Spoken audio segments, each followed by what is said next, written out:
Welcome everybody, elected members, members of staff, members of the gallery.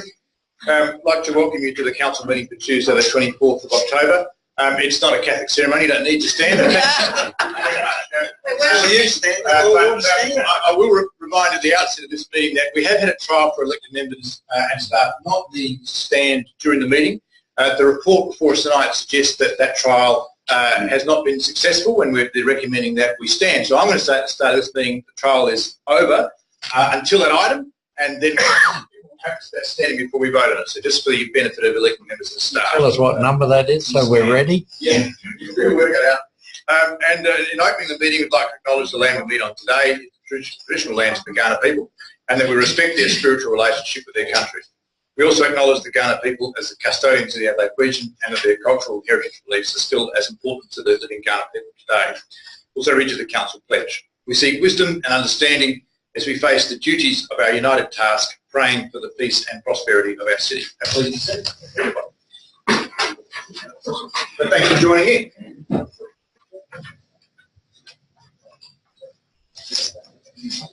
On leave we have Neil. I think is everybody back from leave?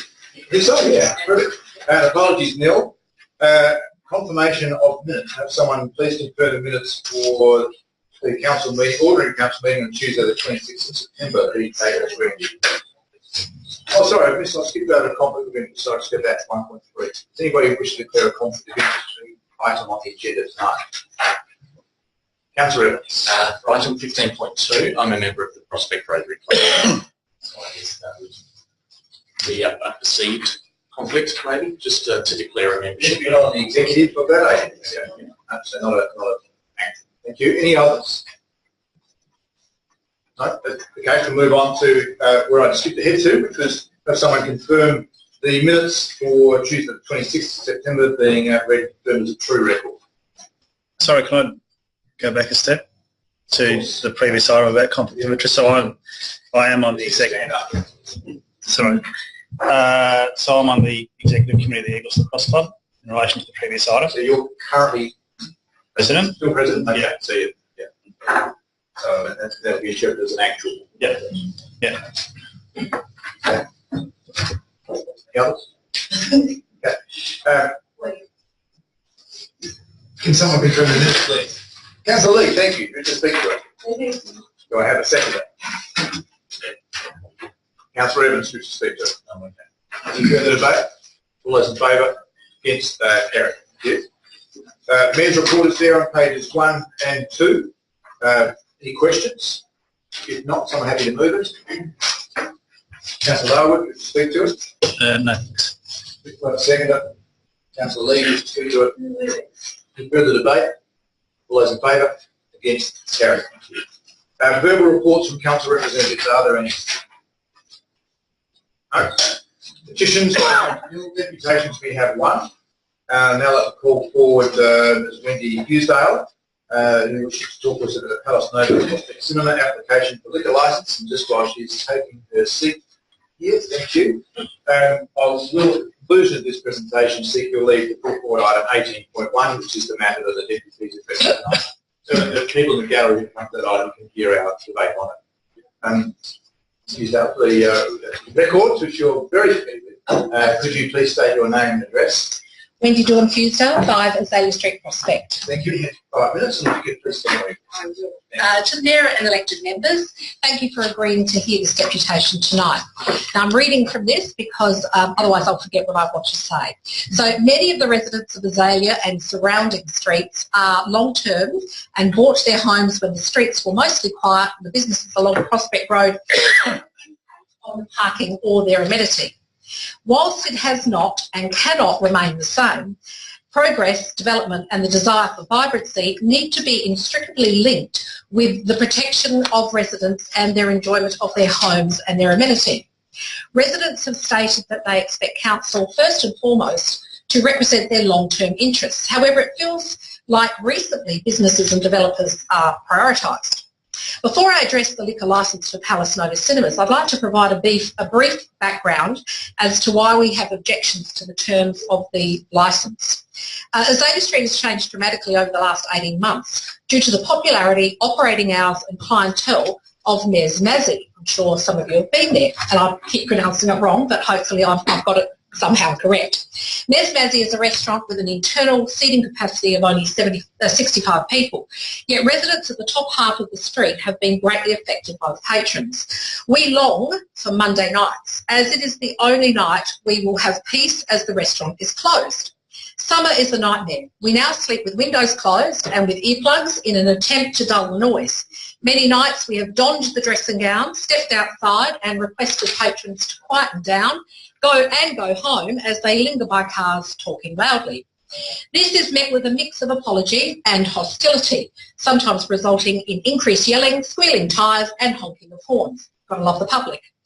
We have ceased this practice as it is risky and potentially dangerous. So the current situation is proof that once the cinema complex is operational, the issues we face now will multiply significantly and detract immensely from the peace, amenity and enjoyment of our environment.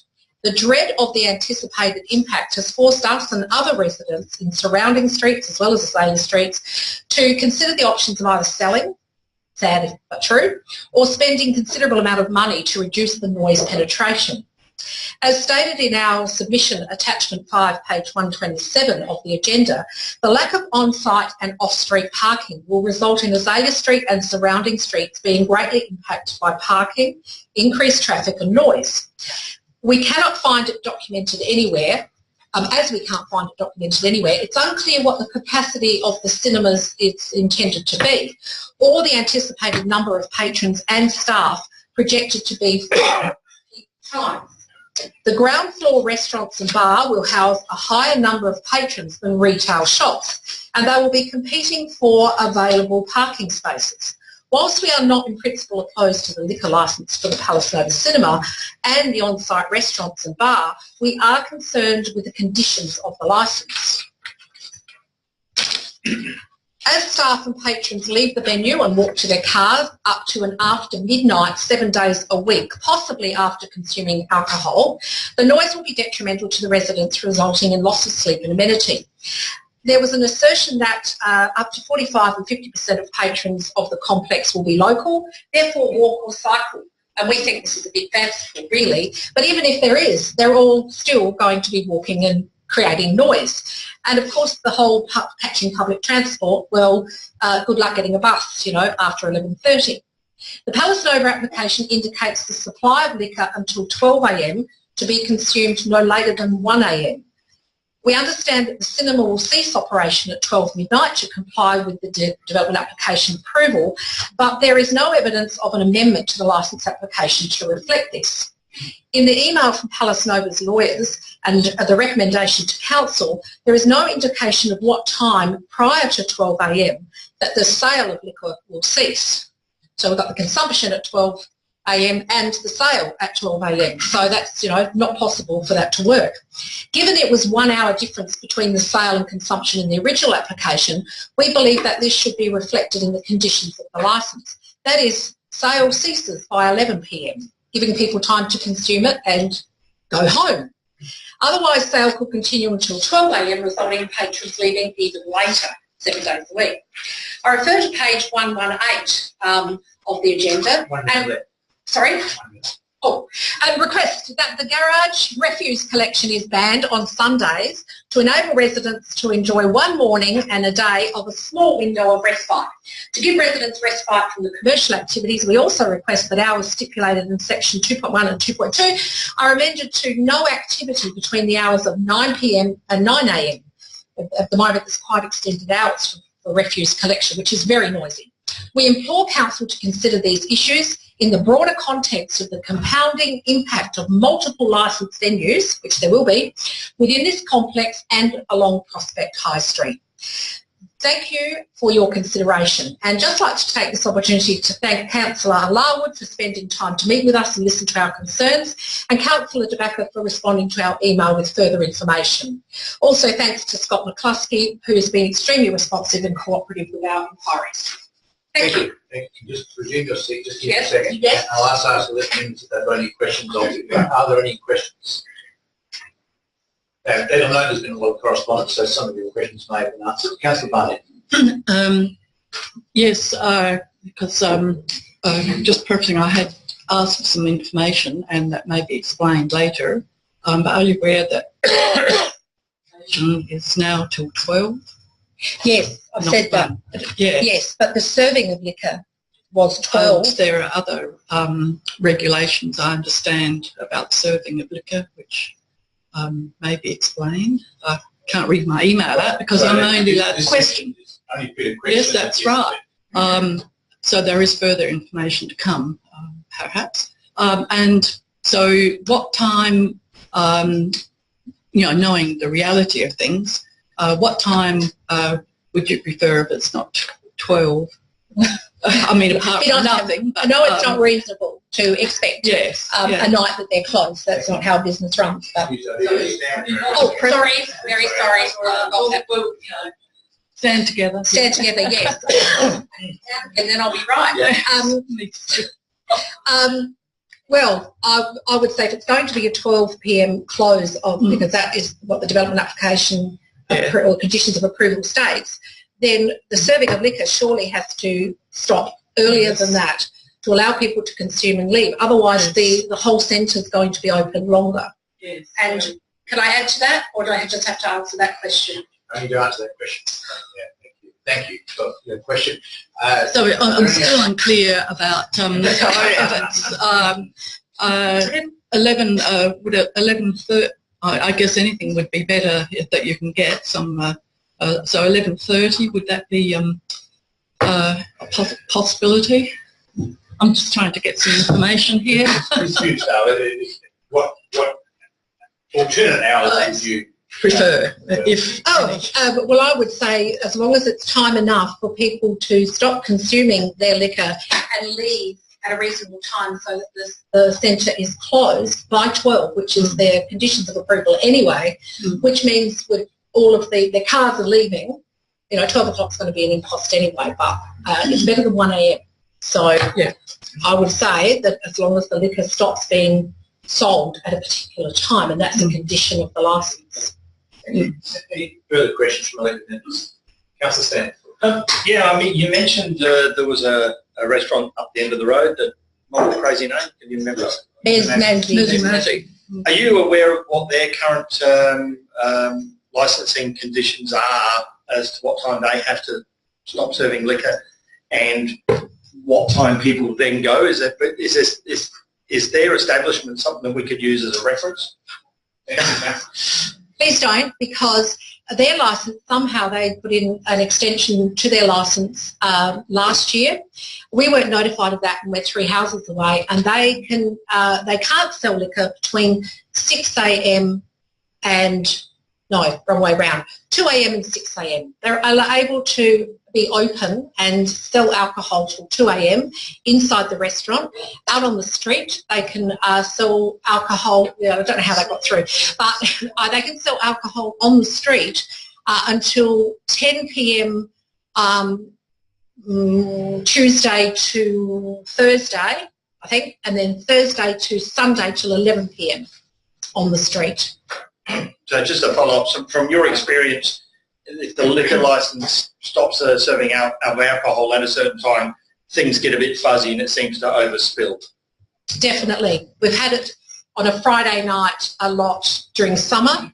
People are still consuming alcohol past midnight, where the licence says they can't do that. Thank you. Any further questions? Deputy Mayor Margaret. Yeah, we swap. You said I stand. Look, thank you. That's maybe. Thank you very much. I just want to be absolutely clear because we're about to debate a paper that's related to this, obviously. So your resolution to this would be a consistent close and finalisation of sale of liquor at midnight. No, before. Sorry, before midnight, but everything to be concluded by midnight is I guess your point. Is that the resolution you write? Do you think that's what you want? Given the conditions of approval, they have to do that anyway, I understand. But it really is the sale of liquor that worries me, because there's nothing in their agreement or in council's recommendation that says the sale of liquor will stop at a particular time. Yet there was an hour difference in the original licence. And as I said, I'm not sure how the process works. I assume they'd have to put in yet on the liquor licensing website. There isn't one. There is one for Anchovy Bandit at the moment, which no one's been notified about, and that's till 1 a.m. and that's an extended licence till 1 a.m. on the street as well on Friday and Saturday night. Yep, and if I can just go back to the other thing you said about the garbage trucks on Sunday. Yes. Can I just get you to just, so I want to be very clear. Yes. So what you're proposing is that no collections happen on a Sunday, and that those hours are, instead of being, I think, 10 to 7 a.m., they're 9 to 9, I think is what you said. Is that correct? Yes. Thank you. That's very concise. And both those resolutions you'll be satisfied with? Yes, I think we are all satisfied with those. I'm making the decision for everybody, so yes. I might be much behind what I would say. We'll take it later and make it a decision. Yeah, that's right. Yes. Any further, Councillor Lavers? Are we calling you Wendy or Ms. Fusedale? Call me what you like. In your significant amount of research that you've carried out into this, so there's licensing agreements in place across the state, and how is that actually policed?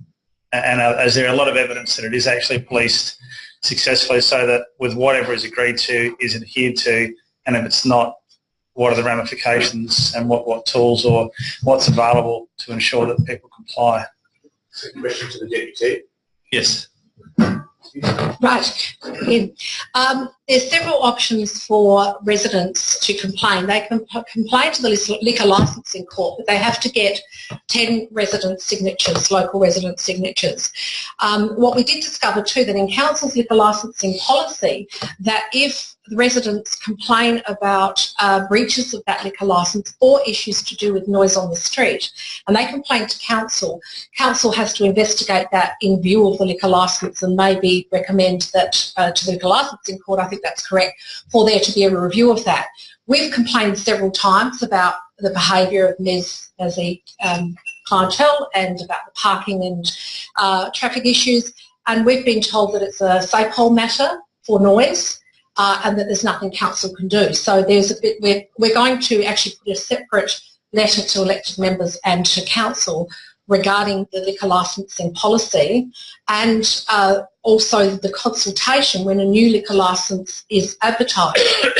We weren't consulted about this, Mazzy. We weren't consulted even about the Palace Nova, because only 24 properties, I think, on Rose Street and Prospect Road, with the assumption that people in Polsford Road and Azalea Street and surrounding streets wouldn't be affected by inebriated people leaving at, really late hours. So I think there seems to be a problem. Personally, I feel that there's a problem with that, but that's the avenue that residents have to complain. Directly to the liquor licensing, you need 10 signatories to say that there is a breach of the licence or a problem with the licence, and to council as well for them to investigate on your behalf. But yeah, we've had not that result. Yeah. Welcome your suggested solution to us as well. Yes. I wasn't aware of that. Councillor Evans. Well, just a question from me. So council recently became responsible for noise pollution as part of a delegation, as you may be aware, from the EPA. Yep. I have a lot of experience in it. I'm just curious in your views as to whether or not you've found council that has been of assistance in perhaps following it up on the basis of the noise complaint or not the nuisance matter. I suppose, EPA investigate noise pollution where it is extreme and based on measurements and things like that, which you'll be doing the same, lucky local government. But I think, with the issue of noise, because of people leaving a venue and just standing in the streets and saying goodbye at their cars, because it's hard to get somebody out to measure the impact of that, it is more a SAPOL matter in that case in terms of moving people along. I think it's less of council under the Environmental Protection Act's responsibility. I'm not sure, maybe I'm wrong with that, but it's noise about where there's excessive noise that's impacting on the environment that's sort of consistent noise, I think, with the EPA noise measurement. I'm not quite sure about that. But it's very hard to call SAPOL to ask them to come out when they're actually fighting criminals, because you've got people that are standing out the front, go, see you later, and on the horn, while you're lying in bed thinking, I've got to get up at 4 o'clock in the morning and go catch a plane. So thank you for that, Peter. Thank you. Sit down again. Very inquisitive bunch of the members tonight, I have to say. Any further questions from the members? If not, thank you. Oh, thank you very much for your time and the questions. Thank you very much for your invitation and your answers. Thank you. Can I get up now? Yeah. Absolutely, yes. And then you can sit down again. Oh. That works, yeah. Now, the members, as I foreshadowed before, I now seek to leave the full forward item 18.1, which deals directly with the issues raised by the deputy tonight. So, seek all those in favour of putting that forward, show your hand. All those against, it's unanimous. Thank you. So we now move to 18.1, with the recommendation on page 118.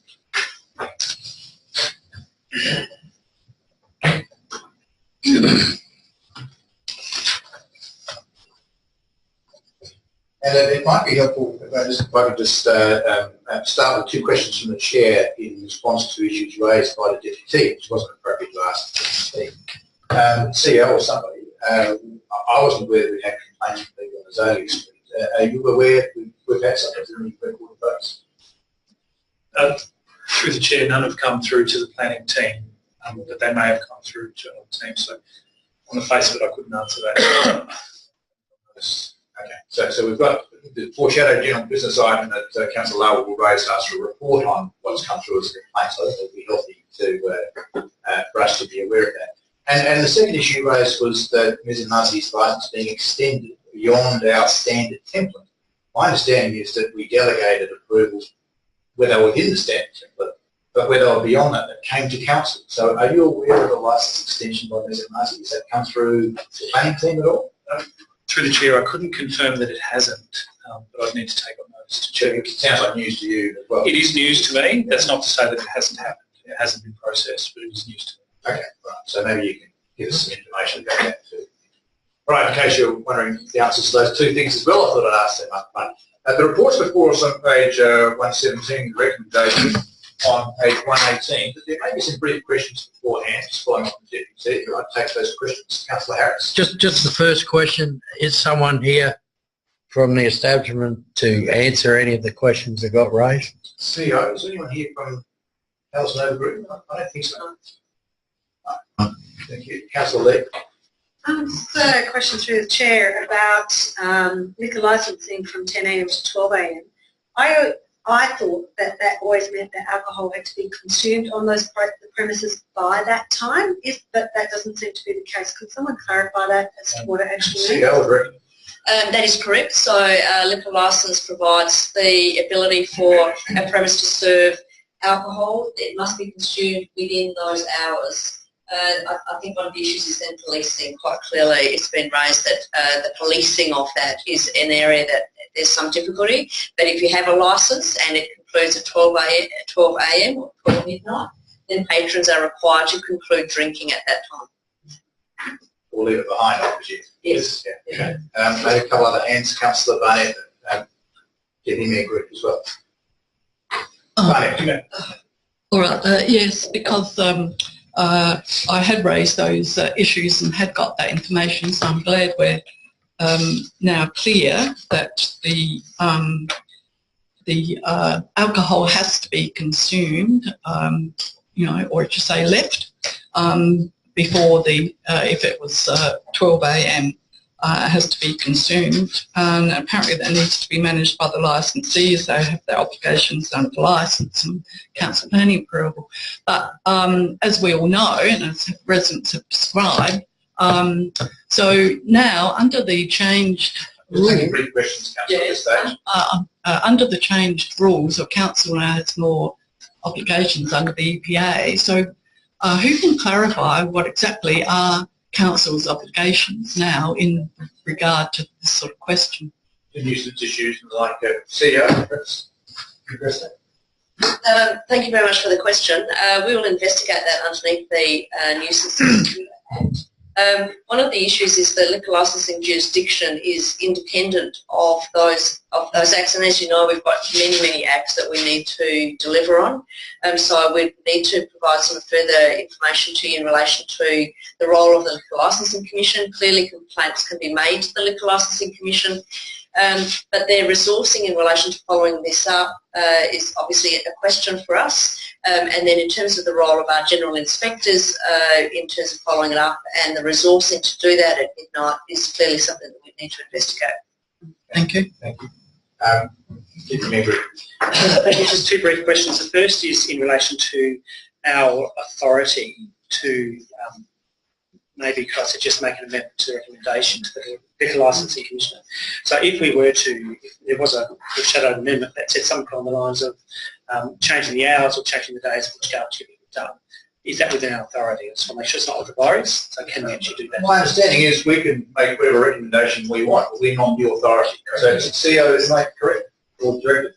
Yeah, through the chair, I can confirm that is correct. The only caveat that I put over that is that council, through its DAP, has established conditions of approval for the actual land use on the site. So it wouldn't be advisable to have conditions proposed here that were contrary to that. And in answer of a potential question that would lead to is waste management is not specifically listed in terms of times as a condition of planning approval. Thank you. Well, that's good. Thank you. And the second question was, in terms of timing as proposed in the motion around garbage collection, does that contradict at all any of our other internal council policies about noise and quiet enjoyment? Because on a Sunday morning at 7 o'clock, I think it would be unreasonable if a resident contacted me about somebody making that noise in the residential street at that time only. We'd probably say to say that.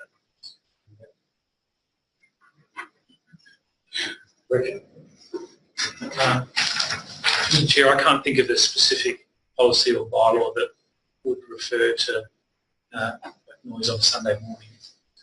But I may have to get back to you. There are some general rules about mowing lawns on Sundays are different to weekdays, so that and construction sites and the like. And so construction hours are still 7 or 6 or 8 a.m. or something. Thank you. Any further questions? No, Councillor Standard. Yeah, I just need a bit of clarification. So, and this is probably getting to the root of what the deputy was saying, was that from what we're reading here, that 12 a.m. is you get chucked out, leave your drink and go. But also 12 a.m. seems to be last drinks as well. So in theory, someone could order a drink at 11:55 and then argue the point that they stay to finish their drink or not be shuffled out. My question is the closing time also last drinks time? Yes. Under the licence, yes. Right. So that kind of my wrong CEO. You're right. You're absolutely right. Yeah. So that's where it gets a little bit, in my mind, that's where it gets a little bit. You order a bottle of Dom Perignon at 11:59, you can't drink it before 12, that's your problem. Unless they're lenient. No, they'll be breaking the law. Yeah, fair enough. Okay. Yeah. They'll be contravening their licence. Yes, and they put their licence at risk. Yeah, absolutely. Thank you. Any further questions? Councillor Bartlett. Is there precedents that we're aware of with similar situations where significant developments of this nature have been built in other local council areas where the council may have put in place a series of checks and balances post go live, so to speak, to ensure that issues such as parking, and so the parking and the noise seem to be a bit related here to a degree. So is there any precedents where the council have proactively put in place steps which might be infrequent monitoring and reporting on change of conditions and how adherence to those, the traffic rules and those other things are being dealt with? Through the opening of any new facility, and I think of non-liquor licensed premises like Krispy Kreme on Port Road, Charles Sturt had to look at all sorts of things for 24/7 operation and parking controls, not so much related to liquor because there's obviously very little, if any, can be consumed on that site. But it does trigger certain departments of council to actually look at those areas and formulate a strategy. In relation to parking, we're looking at that at the moment. We're looking at, and we're liaising with the new tenants, those of which that we do know. There's still two that are yet to confirm their opening days. We're liaising with them around their own obligations under maximum occupancy, as well as what are their plans for pedestrian safety. And we've heard stories that there's potentially going to be line-ups on day one and things like that. So there's some obligations on them, but there's also some obligations on council to liaise with them and be prepared. So we're looking at parking, but a bit outside of this with licence. Thank you. The question was also about, I understand, changing licensing hours after the start. Is that part of the question, Councillor? No, it was more so looking for examples of precedents where post go live of a new place like this, and then say 3 months down the track, the where council has worked proactively to monitor what impact the changes brought about, and then potentially acted accordingly. So nothing about the actual hours, just about the monitoring. That does, yeah. Yep, thank you. Any more brief questions? Mr. Standard. Very briefly, I'm just looking at the Form 1 Liquor Licensing Act here. It says that liquor may be consumed until no later than 1 a.m. Yeah, so that's part of our documentation we've got here. That's not what's being recommended, is that correct? I'll say that. Through the Chair, the initial application, there was an error, whether it was a chosen error or what have you, that they proposed a 1 a.m. conclusion of the licence. They've subsequently been advised that that is outside the development approval and it wouldn't be recommended by staff, and they've accepted essentially that we would be recommending a variation to that, back to midnight to align with the development approval. Thank you. Councillor Harris. Just simply, here we're talking about the cinemas, or does that mean the whole complex with the restaurants, or do they got to apply separately? Yes. Just purely the cinema operator. These licences are per licensee. Yep. So, Thank you. And Councillor Back. Yeah, just a quick question. I actually went up to see the notification on the door, and it did say opening to 1 a.m, but the licence finishes at 12. Is that what's happening? Because if that's the case, they should have the right application up on them. 2 questions. Director. Through the Chair, that's essentially not what's being proposed and not what's being recommended. So it's an error, whether it's just been by virtue of timing or it hasn't been updated. I couldn't tell you the reason. Essentially, through discussion with us, they've accepted that midnight is as far as they'll be able to get, because that's what the development approval allows. So midnight for the licence and midnight for doors closed. And the other part of the question was, if the post is wrong, can we change that, or is that post is not ours? Through the Chair, the post is not ours, the land isn't ours. We can certainly advise of the error to both as well as Alice Nova and look for them to rectify that. Quick question. Isn't it a condition of their application that they publicly notify what application they're actually seeking? It almost seems like they're posting one thing and we're approving another. I think that in principle is correct, but we've heard that there's been a concession about the 1 o'clock versus the 12 o'clock development plan, where it's clarified that they've now said, okay, we can't have a licence for longer than the development plan allows us to be open. That makes no sense. Although, because there's 2 authorities, stranger things have happened before. Councillor Bunning. Okay. There's no more questions. There's been a lot of questions, and thank you. That's clarified a number of matters. We have a recommendation for us on page 118.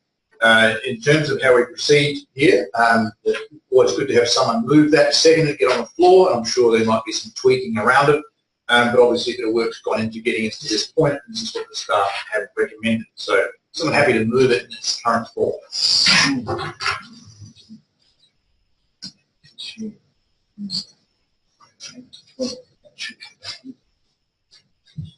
Okay, if that being the case, I'm going to ask for the elected members to approve the suspension of standing of meeting procedures until 8 o'clock should be needed to discuss this matter.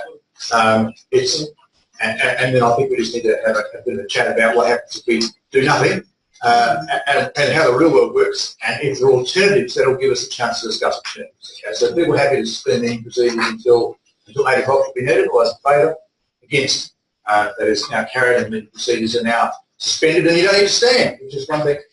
So can we understand if we didn't make a decision tonight, can the liquor licensing commission just make a decision anyway? Yes. Absolutely. Okay. So we have to understand that we've been asked our opinion, but we can't say no. So let's get around the table with you. Yeah, look, I'm of the opinion someone's got to stand up to the residents. I know that if I lived around there, I'd be pretty vocal about this. It's going back a long history, way back to with the Regan Hotel, I remember, and it's bracket creep. You know, they keep on, it starts at 12 and then, after a year or so, they want to put in for 1. And so, you know, we're seeing this pattern repeated throughout, not just Prospect, but other spots as well. And I would be quite willing either to, if it does lapse and there's nothing before us, well then it means that we can't actually stand up for the residents, and perhaps I would have been quite happy to put in an amendment to make it earlier and at least make a stand somewhere, so that when it goes to the, you know, it's most probably a flying in. I just think, yeah, somebody's got to stand up for the residents. So I'd be happy to, well, not happy at all because I know the residents aren't happy, but, you know, to make it earlier closing, so 11:30. At least you aren't disturbed then and puke in your letterbox and all those sorts of things that happen, as has happened in other parts of the city. Half an hour earlier. You know. Keep moving around. So we'll go back to Alan and we'll move around. Yeah. I'll just briefly on that first comment, because the rubbish I see a bit different, is I would be pleased or moving along mentally the line and go Sunday to Wednesday at 10 a.m, good time to get an early drink in, to 11, but the Thursday, Friday, Saturday to the midnight, meaning all cleared out, but to the midnight, Thursday, Friday, Saturday, and the other one's 11 p.m. Then I want to afterwards work on the garbage. So I don't want to work on it. I'm a pensioner. But well, someone's got to do it. They make a job. Okay, thank you. Mike. I have a question related to what you asked. So if we make a recommendation, say 11:30, because this is just a recommendation, can the liquor licensing, they can just say to us, well, that's not realistic. The average is 12, so they can still override us, can't they? Well, absolutely. They are the authority. They took that out of council's hands years ago. Well, you might want to imagine why. The difficulty I see with us having alternate times is that we have a template for any licensed premise along Prospect Road that we've said for ages, I think for 6 years. As long as they fit within that, that's fine. The staff can do it under delegation. So we might want to ask, what are those times? I think if we retreated too well within those times, the tribunal might say, well, why are you picking on these people as opposed to all the other licences you've granted? That's probably a fair question. Yeah. And the other thing that springs to mind is if there's been some behaviour arising from another establishment that's not the cinema, that has an extension that we weren't asked about, is it appropriate to reflect that anxiety on this current applicant? Because I'm kind of a bit troubled by that. Notwithstanding, I'm not happy about what seems to have happened to the other establishment. But I think the tribunal would take a view on both matters. Yeah. So do you have a view on the hours though as they are proposed? Well, I'm kind of a bit torn because I do know that you have to stop drinking at 12 a.m. It's not that it's last drinks at 12 a.m. Last drinks means that you don't drink after 12 a.m.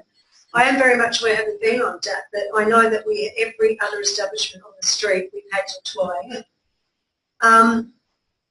I understand the residents' concern because, we've got people walking past the street or every night, it's problematic.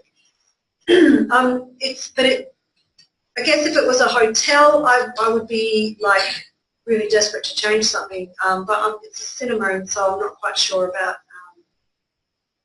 how it goes. I want to listen more to debate what people have to say, because I'm really torn about whether we change it to 11:30 or 12 at this stage. Yeah. And of course we're not debating right now, because we're just having a discussion. Just going around the room, Mark, did you wish to say something? Just one or two brief things. Just want to be very clear about if we do change the 12 a.m. time to, say, 11:30, does that contradict the development approval? So, because the development approval was till midnight, so I'm just aware, and the policy stuff, so that's just in my head. I think the garbage one is quite easy to deal with, though. For me, that's much simpler. 10 o'clock. Sorry? 10 o'clock on the Sunday. Well, I think we might have got 10 o'clock, but whatever the time is, it's quite easy. Somebody's going to take to make an amendment, and if they don't, I'm happy to actually amend that day, particularly the Sundays, and then whether we call that back to Saturday night, and then as well, because chances are we could go to Saturday night anyway. A bit more locked in, so I think they're fairly easy to deal with. But just going back to the question I asked Deputy, which was if the people couldn't drink after 12 o'clock and the premises was closed at 12 o'clock, that would seem to be a reasonable outcome. So if I read the recommendation, that's almost what the recommendation is telling me. I just want to make sure there's no misinterpretation. So I'm reading that as, I'm not reading it as last week for 12, I'm reading it as 12 was when the door shut. So on that basis, we seem to be confirming what the Deputy is asking for, if I'm reading the Deputy correctly, which I can't ask for, of course. But my understanding is that's what the Deputy was saying. And my understanding is that's what the development plan approval, the development approval sets up, is that they're operating until 12 a.m. Absolutely. And in that approval, does it mention a licence associated with that approval at all? Not specifically. There was always mention of the pseudo gold class type arrangement where it was envisaged that alcohol could be part of the cinema experience. But because there's a separate approval authority and separate approval process for liquor, it doesn't form part of the development approval. Okay, so that's a separate matter. Okay. So my point being is if you buy the bottle of very expensive champagne to midnight, bad luck. It's a management issue for the licensee. Yeah. Well, no, you can't take it. You can't take it. It's not a take No, that's a breach of their licence. You may have managed to escape with a bottle of your card, but it's a breach of their licence. I have asked the staff this matter around the time, but our own licensing policy, which was, I think it's 6 or so years old, and I 2007, 10 years old. We've had for some time, which is the appropriate one, a hotel, entertainment venue or special circumstances, Monday to Thursday 7 until 1 a.m, Friday to Saturday 7 until 2, and Sunday 9 until 11. So in this application, the only bit that's outside of that is the Sunday 11 till 12, that 1 hour on a Sunday, yes. Restaurants, which this is not, 7 till 12, Monday to Thursday, 7 till 12 a.m, Friday, Saturday 7 a.m. until 1 a.m, and Sunday 7 a.m. until 10 p.m, which is a question about Mr. Marzi will deal with in another place. But that is what we've had in our policy for 10 years. Okay, so just by way of information. And that's the point I asked, and so the answer I was given was that it's outmoded, but we still have it there that our own liquor licence anticipates the trading. I'm not sure if it anticipates or it states actually that trading should conclude by 11 p.m. on Sunday nights. So my query was then how then, if it's our policy, how in all honesty can we say vote for 12 a.m. on a Sunday? Because I don't know how we can do that if our own policy is saying that. Sorry, the policy, you mean our liquor licence policy? Yes. What our policy does is it says that instead of bringing every single licence application to council, provided the applicant fits in within that that schedule of times, the staff have delegated authority to approve or write back to the tribunal about our opinion.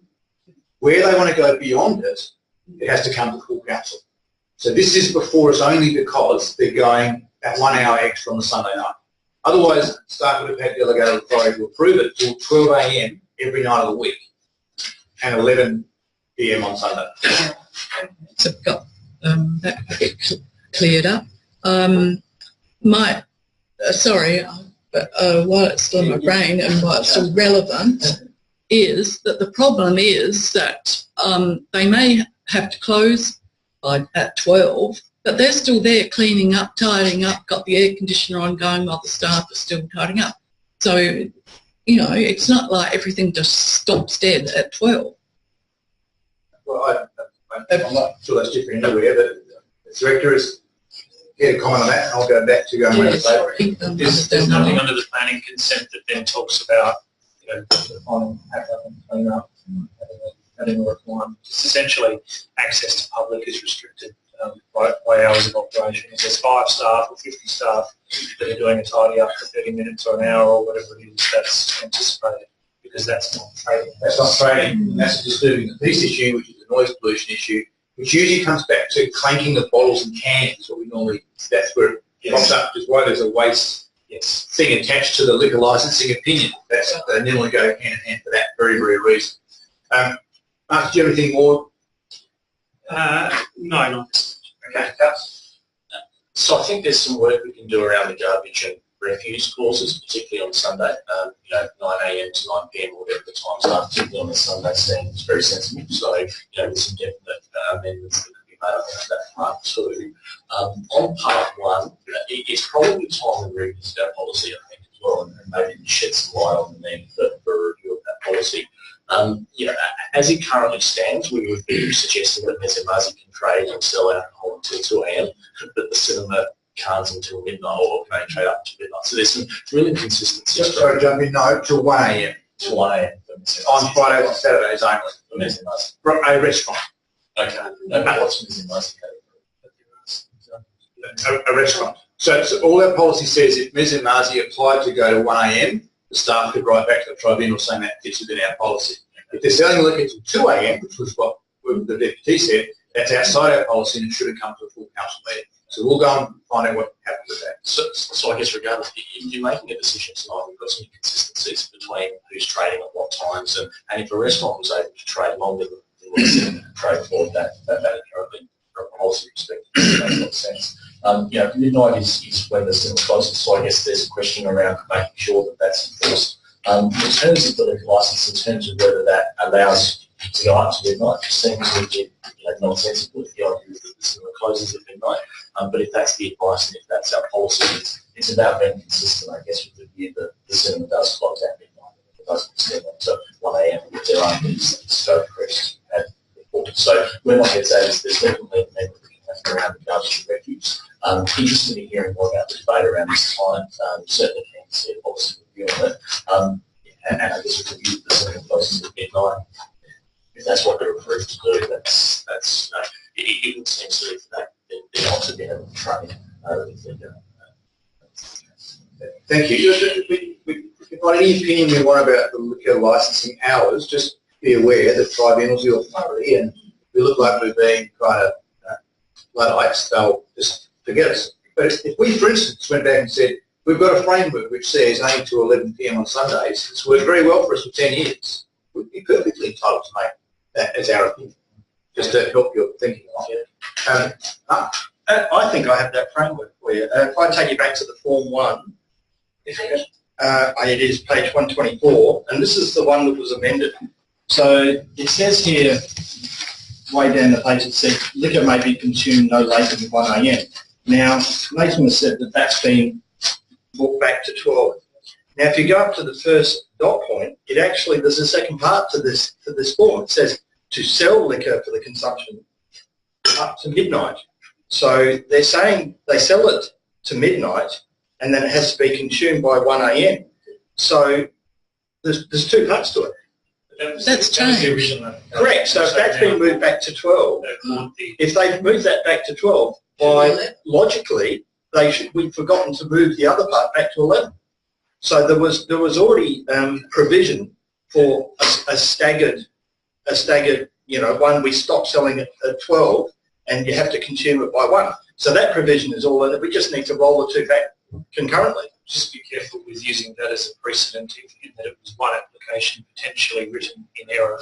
We have a number of other examples, including many in the chart, where the licence conclusion time is exactly the same as the closing time. And there's a number of those that are beyond the cinema.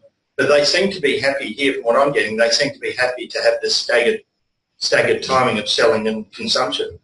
So all we need to do is just hop on board that. That's an assumption. Making assumptions on behalf of an applicant, I think, is dangerous territory. You can cast your own opinion and vote for it, but I wouldn't assume that they'd be happy with that stagger. You have to go, the staff have to go and ask. So we don't have to hear. So that's difficulty. But I have to point out, our current policy doesn't have that stagger at all in it. And maybe Alice is right that we should review it, but I've never seen that stagger before. And I have staff have advised us, I think this went to everybody, that we already have a number of premises on a Sunday that trade would have a liquor licence allowing sale and consumption and whatever else until 12 a.m. Leo's Pizza Bar will sail till 12 as well, and Beardlamore until 1 a.m. Now they don't use that, of course. I might suggest they probably do it informally. I mean, if your licence go to 12, I would imagine that most premises would say large drinks at 11:30. Some do. That's not. That's up to them. You want people the case. You don't want the case where someone's just opened a drink and go, oh, what? 12, I didn't realise. We don't run the liquor licensing rules. Look, and on that, I would be happy to see some sort of amendment that was a staggered, that the selling of liquor was staggered before the end of consumption. Okay, I understand that, and just advising you that it's the first time we've done that in my time at council, so that we can make that opinion, but we've not done it with anybody else. So remind you that this operator... A policy. No, we haven't done it, and this operator has not caused a problem anywhere. It's another operator that's caused a problem. Just bear that in mind. Alison?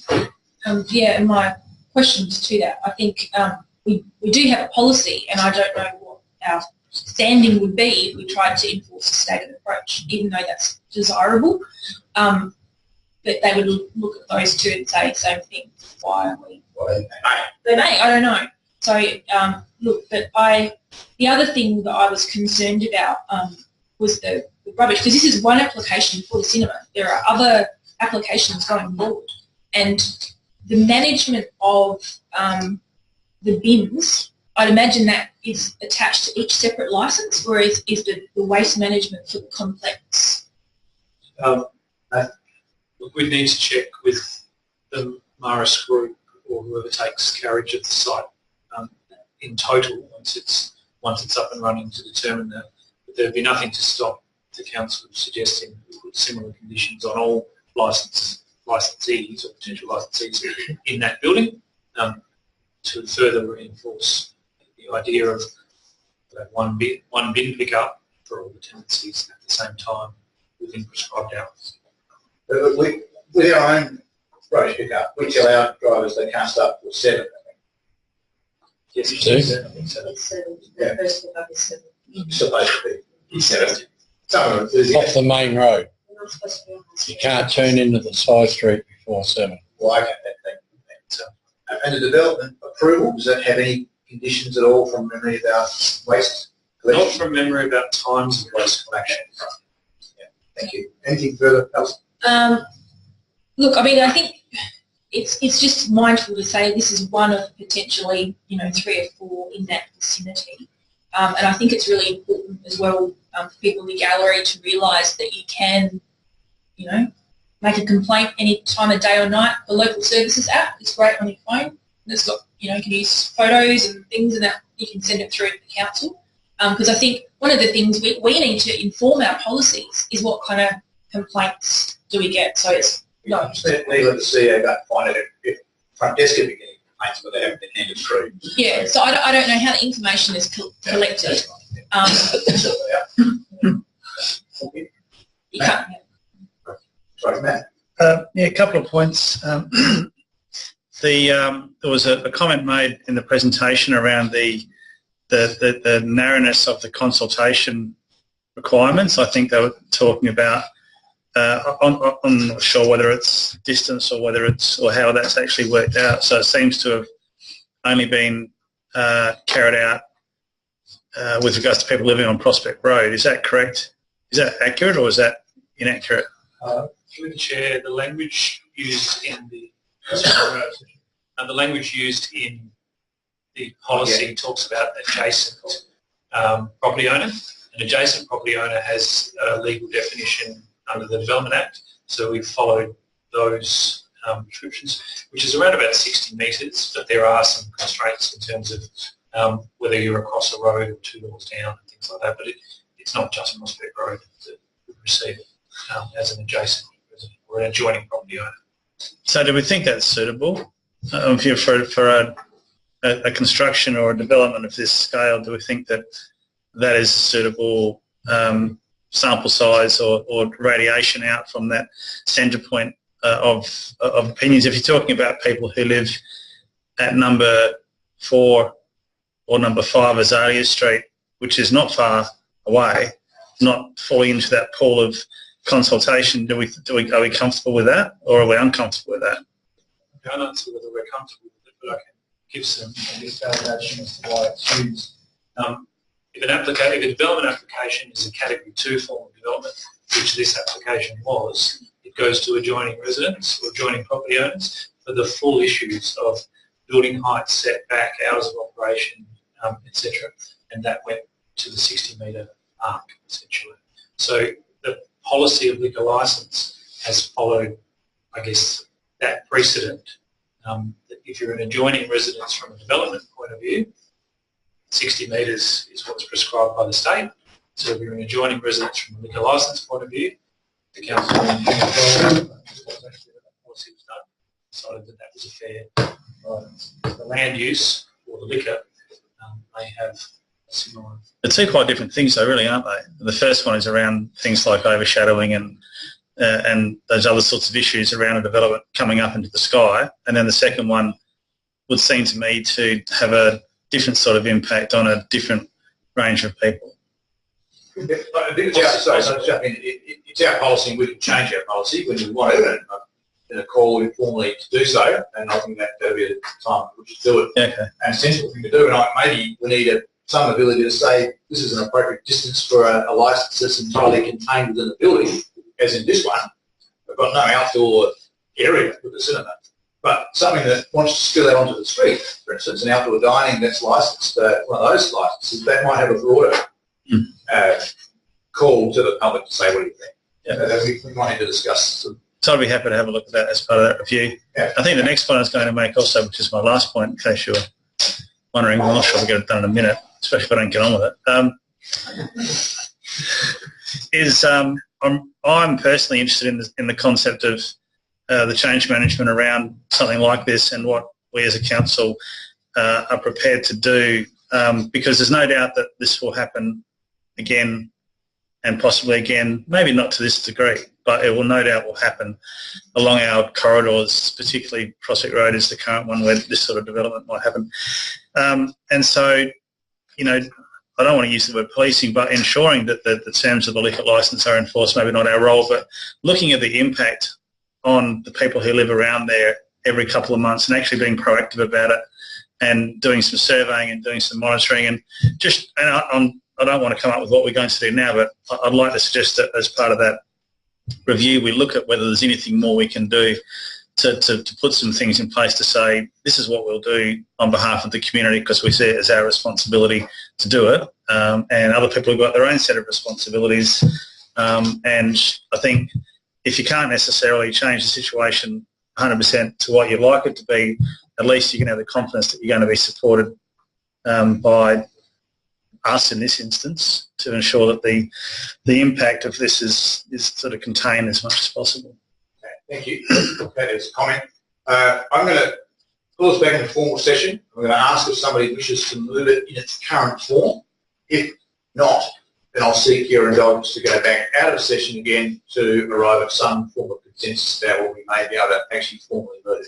Okay, so we're back in formal session. Does anybody wish to move it in its current form? I think anybody moved to finger.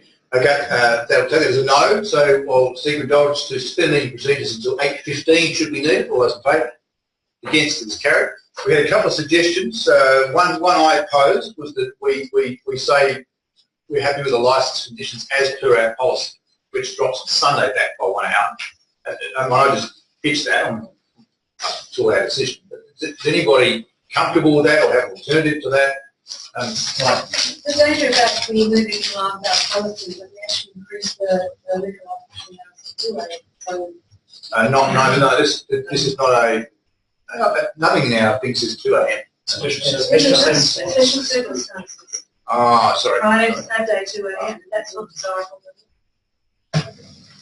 It's also beyond the Request. So what we don't have to mention. So we just mentioned the Sunday. Yeah, we don't have have. to mention our policy. Yeah. We could say in part 1, Monday to Saturday, 10 a.m. till 12, and Sunday, 10 a.m. to 11 p.m. So what were those dates on Sunday did you say? So the dates on Sunday, what did you just say? 7. To 11. 10 To a.m. 11 p.m. From when? 10 a.m. to 11 p.m. Just for consistency. That's inconsistent with policy. No, the Sunday is consistent, 11 p.m. Yeah, not it's 9 a.m. I have it in front of me. Well, no, the work. 10 Let a.m. me just say it again. We set up a policy framework that provided the boundaries, and if anybody applied to be within that or to the boundary, we delegated it to the staff to approve it. So people can apply to be open for 1 hour, license for 1 hour. Staff will go, yep, no worries, off you go. They go outside it comes to full council. So they can choose to, I understand. Yes. So the fact that they're not exercising the full extent of what's possible is, but it's up to them. What can we change around the garbage and refuse?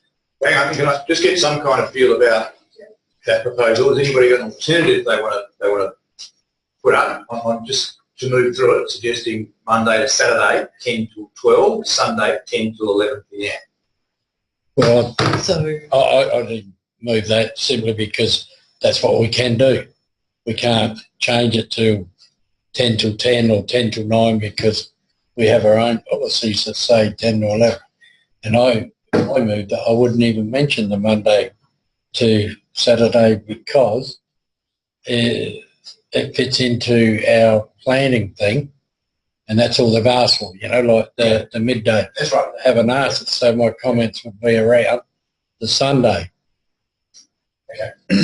All right, so if we move from that, let's talk about rubbish. We're good at that. In that same breath, I would move that rubbish on Sundays is 10 a.m. As the start time. Yeah. People reasonably content with that as a proposition?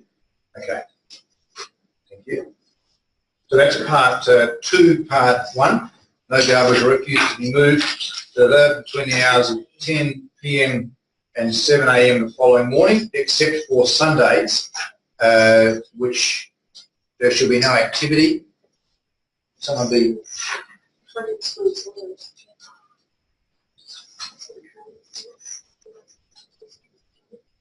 should be no collection, is it? So I'm being advised that there's 2 issues here. One is the moving within the site, and one is moving off the site. In my experience, licensed premises generate a lot of glass bottles and have late opening hours, and that's what causes the disturbance within the site. A big truck coming along, that's another sound. But I would suggest we need to take care of both. Okay. So I think the suggestion from Alan is that part 2, part 1 is 10 until 7 as stated, except for Sundays, where there shall be no moving of refuse before 10 a.m.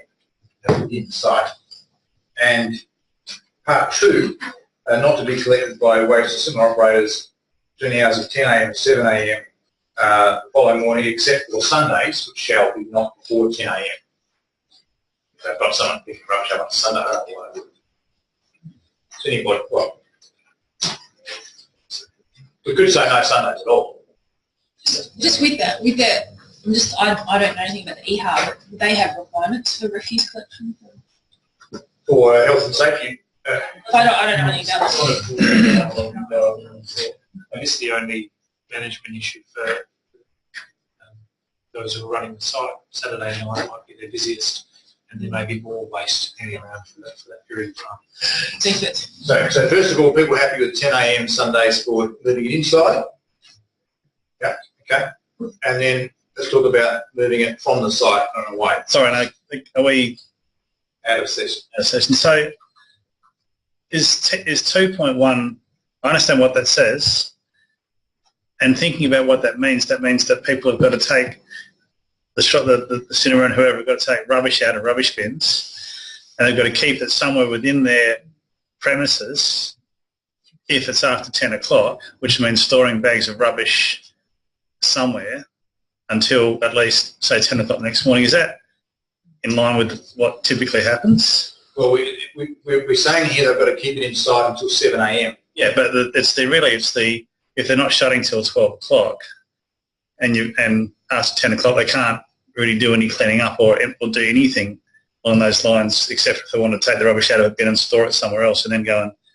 Is that typical? Like, is that a standard way of doing it? Hard to say, in all honesty. I think there would be examples of this, but there would also be many examples of at closing you take the last bit out. My understanding is it's fairly typical where you're above residential. Okay, as long as we haven't come up with concocted... Drury Street, yeah. Not so big a problem. Yeah. Yeah. Yeah, just to follow that up a bit is I believe when we approved the place and that, I think the bin stuff and that is inside actually underneath, but in the premises they're not out anyway, you know.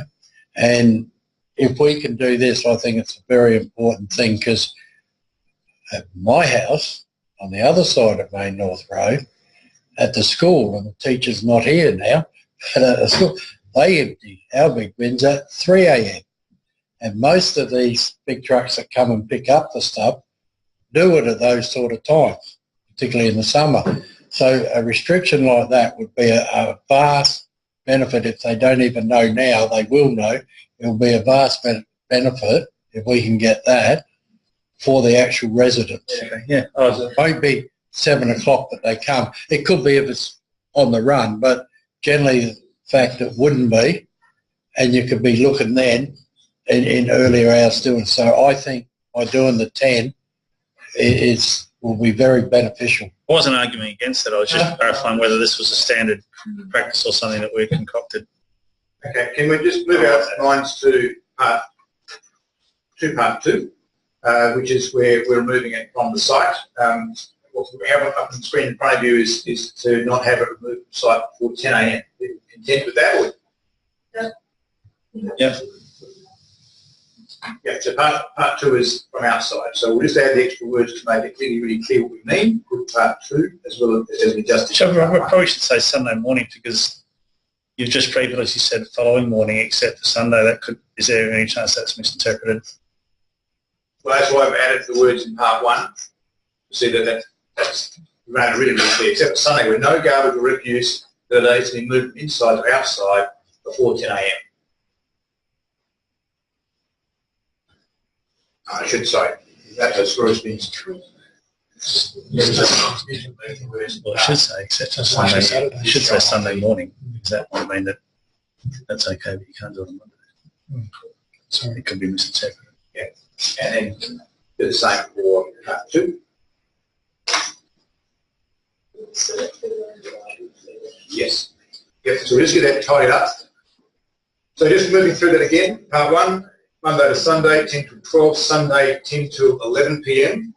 That's what we've discussed. And in part two, nothing from inside or outside before 10 a.m. on a Sunday. And part 2.2, not to be removed from site before 10 a.m. on a Sunday. Can I ask a question? What logistically would be the issue for waste collectors and also the site if we said no moving from the site at all on Sunday? Well, I don't think, Would they get a backlog? I don't think there's a legislative problem. I think there might be a problem with someone says, so that might be the biggest night. So logistically, it might back up, and then Sunday night you've got an extra backup. That's right. So they do need to move it off of site at some stage on I don't know Sunday, the I answer. would imagine. I don't know the answer whether they need to or not. It's a question of, do we think there's so big an imposition on the amenity of the neighbourhood that we would not allow it on a Sunday after 10? Now, it seems that people were reasonably comfortable. The other thing there, David, that I wouldn't support that is it's not just the noisy cans and bottles.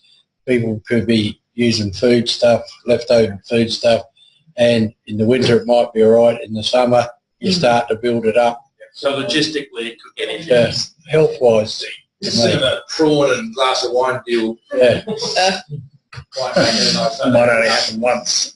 drinks of a bottle is better than the smell of prawns. Yes. I think bear in mind. I think bear in mind too, something that somebody said earlier in terms of this is only the first of Councillor Becker, the first of many applications. Yeah. So whatever we apply here, we are not unreasonable. We probably want to apply to the others. So we're saying no other. Yeah, I don't think that's necessary, to be honest.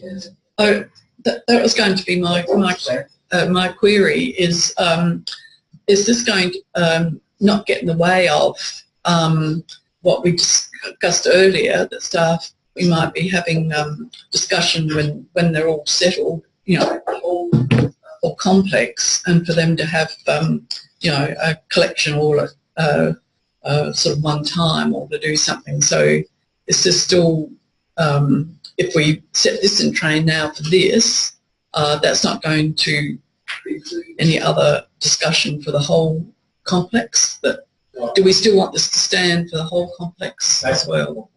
Whether we can make it stand for the whole context through discussion tonight is probably a different story, but that won't preclude setting a precedent for the remainder of the Yeah. All right.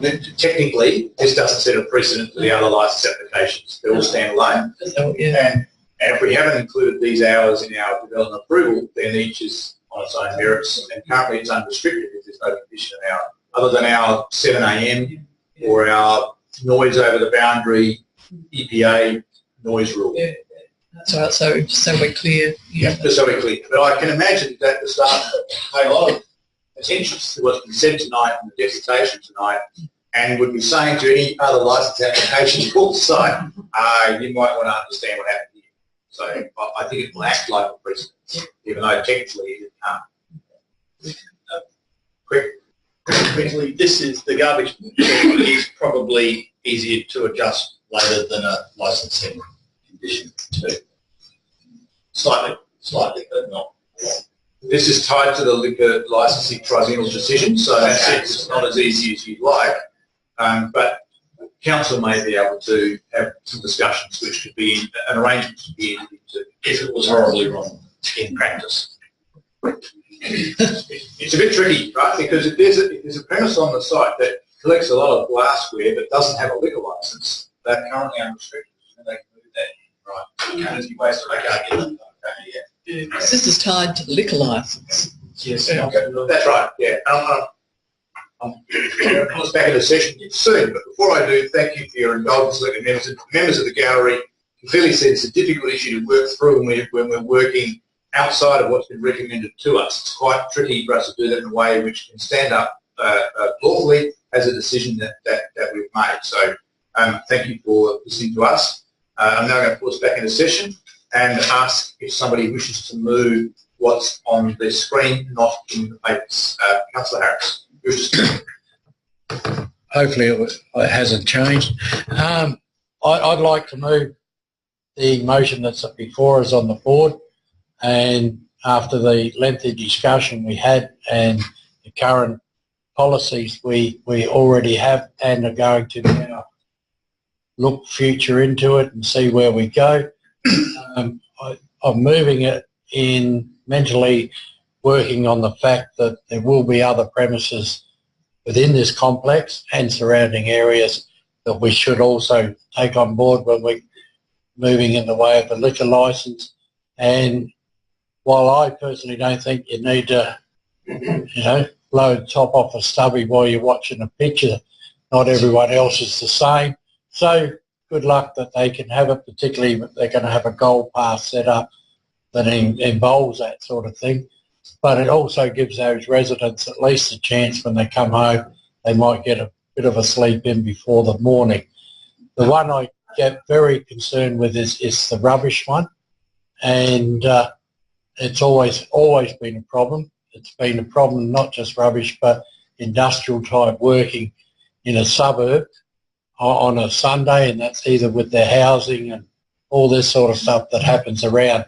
So to me, to sort of stretch that, and I would, if a premise is open 7 days, but particularly say the Saturday, and it has things like food and those associated things, I would find it very difficult to restrict it totally on the Sunday of rubbish removal. But I still see that gives people a chance to either have a sleep in, perhaps go to church, or just go down to the park, but it gives them that bit of a break.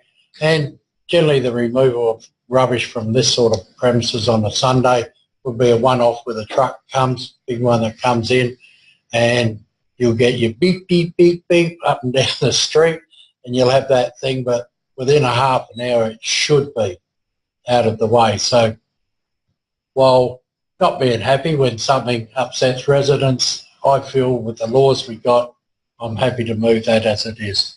Thank you. I have a second. Councillor Evans, you speak to it. Just a couple of things. I think the debate tonight's really highlighted the need for consistency around some of this stuff as well. We're going to see more of these applications come up at the cinema complex, but also around Village Heart and around Prospect Road and indeed around the city. It sounds like we had a policy going back to 2007, and that's something that can be looked at again. I'd like to think what we've got now is somewhat of a compromise. It's probably not 100% of what was desired, but in terms of, I guess, balancing the desires of residents to live in quiet enjoyment of their property, as well as to enable the cinema to function as a going concern and as a business. Hopefully we're getting somewhere towards the balance being right. Rubbish collection is a big issue. You know, glasses smashing and crashing in the early hours of the morning and indeed late at night are a problem, and hopefully some of the amendments we've made are going to seek to address that. Tradings on Sundays as well are an interesting one, and you know, even 11 p.m. in all practical sense, I mean, to still be trading and selling alcohol after 11 p.m. is quite reasonable, I think, on a Sunday. So that's very much in line with what would be ordinarily expected, I guess, as well. As we do look at the cinema complex coming of age, there are a number of lessees on the site, and I think as the debate pointed out, there are also a number of non-lessees on the site, or non-licensees on the site, proposed licensees, and how those non-licensees interact and interface with these requirements will also be of particular interest. I think the nuisance and litter powers that Council has received recently is of interest in this discussion as well. While it may not be the individual that's returning to their car late at night, or the individual who's, say, moving rubbish that may be, say, a participant in that policy, when we think about, good neighbours and noise pollution more generally, surely there's some role for Council to play with these powers and how we then enforce that noise pollution around charge as well. So a lot to consider, I guess, coming out of this debate. We do have a cinema coming online, and I think that is much anticipated by our community, and balancing the launch of that cinema and indeed the change of welcoming the cinema into the village heart with the needs and desires of residents to enjoy quiet enjoyment of their houses will really be a challenge, and I think one that we'll take very seriously. So with that, I second the motion. Thank you. Any further debate? No? Councillor Harris, just to sum up yours and Councillor Evans' excellent speech. I know. I have very little to add, apart from the fact of the last one. You go up a little bit, because there's one that's not there.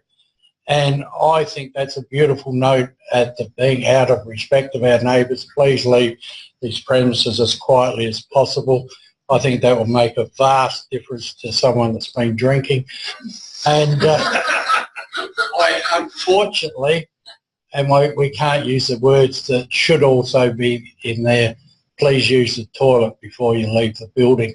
As it's not, I'm happy to move the whole lot as it is. Despite those inadequacies, thank you, Councillor Harris. That concludes debate. All those debate. That was carried unanimously. Sorry, all those against? It was not against, was it? Thank you. So that concludes debate on that item regarding the licence for the Palace Nova Cinema. If you come tonight for that item, we won't be talking about that item anymore tonight, other than the foreshadowed motion to have the staff give us a record of what complaints have come through. That'll be right at the end of the meeting. So thank you for coming along and your attention. You can go home tonight. You won't be offended at all. If you want to stay for the rest of the whole agenda, you're more than welcome. Okay. All right, well. So, We won't take that personally. Thank you. Thank you. Thank you for your deputation. Okay, back to the agenda, elected members, and we had a deputation. We pulled forward item 18.1 and dealt with it. Item 9 on the agenda was motions on notice. We have nil. Questions with notice. We have nil. Questions without notice. Do we have any questions without notice? That being the case, I move to the protocol. And we'll just do a call over of those items which people wish to have withdrawn, and I note towards the back end I'll be withdrawing quite a few for various reasons. But item 30.1, does anybody wish to withdraw the audit committee meeting minutes and recommendations? Just a bit. Councillor Evans. Item 30.2, CEO Performance Development Review Committee minutes. Anybody wish to withdraw those recommendations? No. Those on block. Item 15.1. The project update, I've got that's been pulled out for some reason.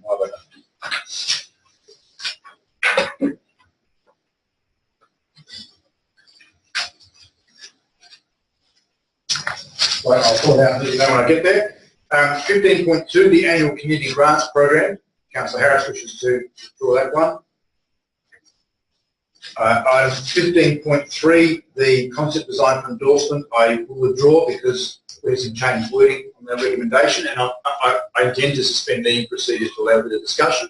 The consultant team are here to listen to that. Item 16.1, the Network Prospect Annual Report. Anybody wish to withdraw that? No, good news in there. Item 18.1 we've dealt with. Item 19.1, the annual budget and business plan process, I'll withdraw that for a couple of months. 19.2, the review of the code of practice meeting procedures. Anybody wish to withdraw that? Councillor Harris. 19.3, resident satisfaction survey results. I've got that withdrawn. I've asked the CEO to come up with some additional words there. 19.4, the Local Government Association AGM voting preferences. I've withdrawn it because I've asked us to debate two items on that agenda. One looks straightforward, but that's not the other. 19.5, strategic plan to 2020 operational action plan. I've asked again to withdraw that for a discussion. So have someone move on block item 13.2 and 16.1. Councillor Harris, there's no debate on the motion. And do I have a seconder? Deputy Mayor Mark Crew. All those in favour? Against? They are all carried unanimously. Thank you. Okay, now we have, in the gallery, I understand we have someone who's here to hear about an outcome of the community grant. Yes. And we have, I think everyone else is here to discuss the CLIP tonight. Is that right? The project. Remember? So just beg your indulgence so you can move through the business. If we could pull forward the grants. That's the item. 15.2. Thank you. Singly, with the meeting pull forward item 15.2. All those in favour? Against is carried. Thank you. And Councillor Harris, just a brief reason if you need to as to why you withdrew it, and if you're happy to move it as is. I did want to say a couple of things about it, but I will be moving as it is. Okay, thank you. Far away. Right. Okay. As you can see down the list, we do this every year, and there's a few different things that we do. We also do 3 lots of grants in one now. We've brought them together. Well, I don't know why someone's come to listen. I might be able to answer that once I find out. So that. Right. Okay.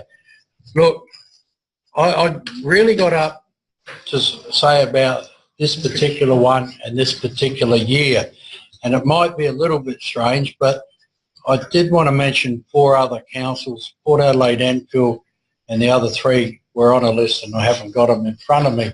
But when the discussion was about it, to me, some of the requests we had does show and has been moving towards that a lot of people out in the community suffer from things that happen in their community. And I'm talking about financially, they're finding it hard. People around the place would know more than often now that nearly every one of our shopping centres, we show up here, we see someone outside it that's homeless looking for money. Here we have people that in the main, and I'm not going to separate any from the others, that do in some way or shape help people, whether it's through entertainment like I'm not going to mention any, like the various sort of things, or community people that are helping other people or mentally people and doing those things. So it comes really hard to stretch some of our money on this charity bit of what we do for other people. But I want us to, as a group, endorse the whole lot, because nearly everything that's in there, or everything that is in there, is going to help someone within the city of Prospect. So I think that's very important. Some of the events now that we've got the Cultural Festival grants that's part of it, and that will also be doing things that will help people in the city. And I ask people to vote for it. Thank you, Councillor. Do I have a second? Deputy Mayor Muckroot, you speak for it? Look, just to concur with everything Councillor Harris has said, but I do have, I guess, just one question for the appropriate director. In terms of the small public art grants, there were 4 applications, 2 of which were approved, 2 weren't. And the reasoning, or the recommendation was, it's considered the applications did not deliver a small public artwork, and the application was part of a bigger project and is eligible or appropriate to its program. So I just want to understand what we do from here for those 2 particular applications, given that we've got another spend of 4,000 in that budget. Are we going back to them to talking about what their projects look like, or are we referring that back to the Arts Advisory Group to say, is this part of a bigger project? How are we actually going to capture what they've put up? Through the chair, the plan was to use, I guess, the staff members and chairs, the public art round table, to go back with that feedback and start to talk about, well, there is budget available, and there's potentially a discussion that can go from there, and then feed it back in through the public art round table to consider the way that they can. I'm on that committee, and I'll attempt to answer from the chair. One of them was to do a sketch for an artwork, but not the artwork. And the advisory board said, well, this is about producing art, not a design for an artwork. So that was a bit of a sticking point. But nevertheless, that's a project that can be advanced through another process. The other one was for a history display, which again the public art board said, well, that's not really public art. That's about a history display, which can go through a history program or history grant. So it wasn't that they were unworthy. It's just that it wasn't achieving the objectives that fund's designed for. Yeah, and just let me make it clear, far be it from me to advocate the merits of either of those. I certainly wasn't doing that. I'm just really keen to make sure we put a call out and people are interested, we just take that bit of information, we use it as best we can. Can I just ask one other question, which I can't find it in the report? How much did those 2 unsuccessful applications request? So I think it's $1,000. Yeah, that's $1,000 each. So they requested the full amount. That's a restricted program, and yes, they did. Okay.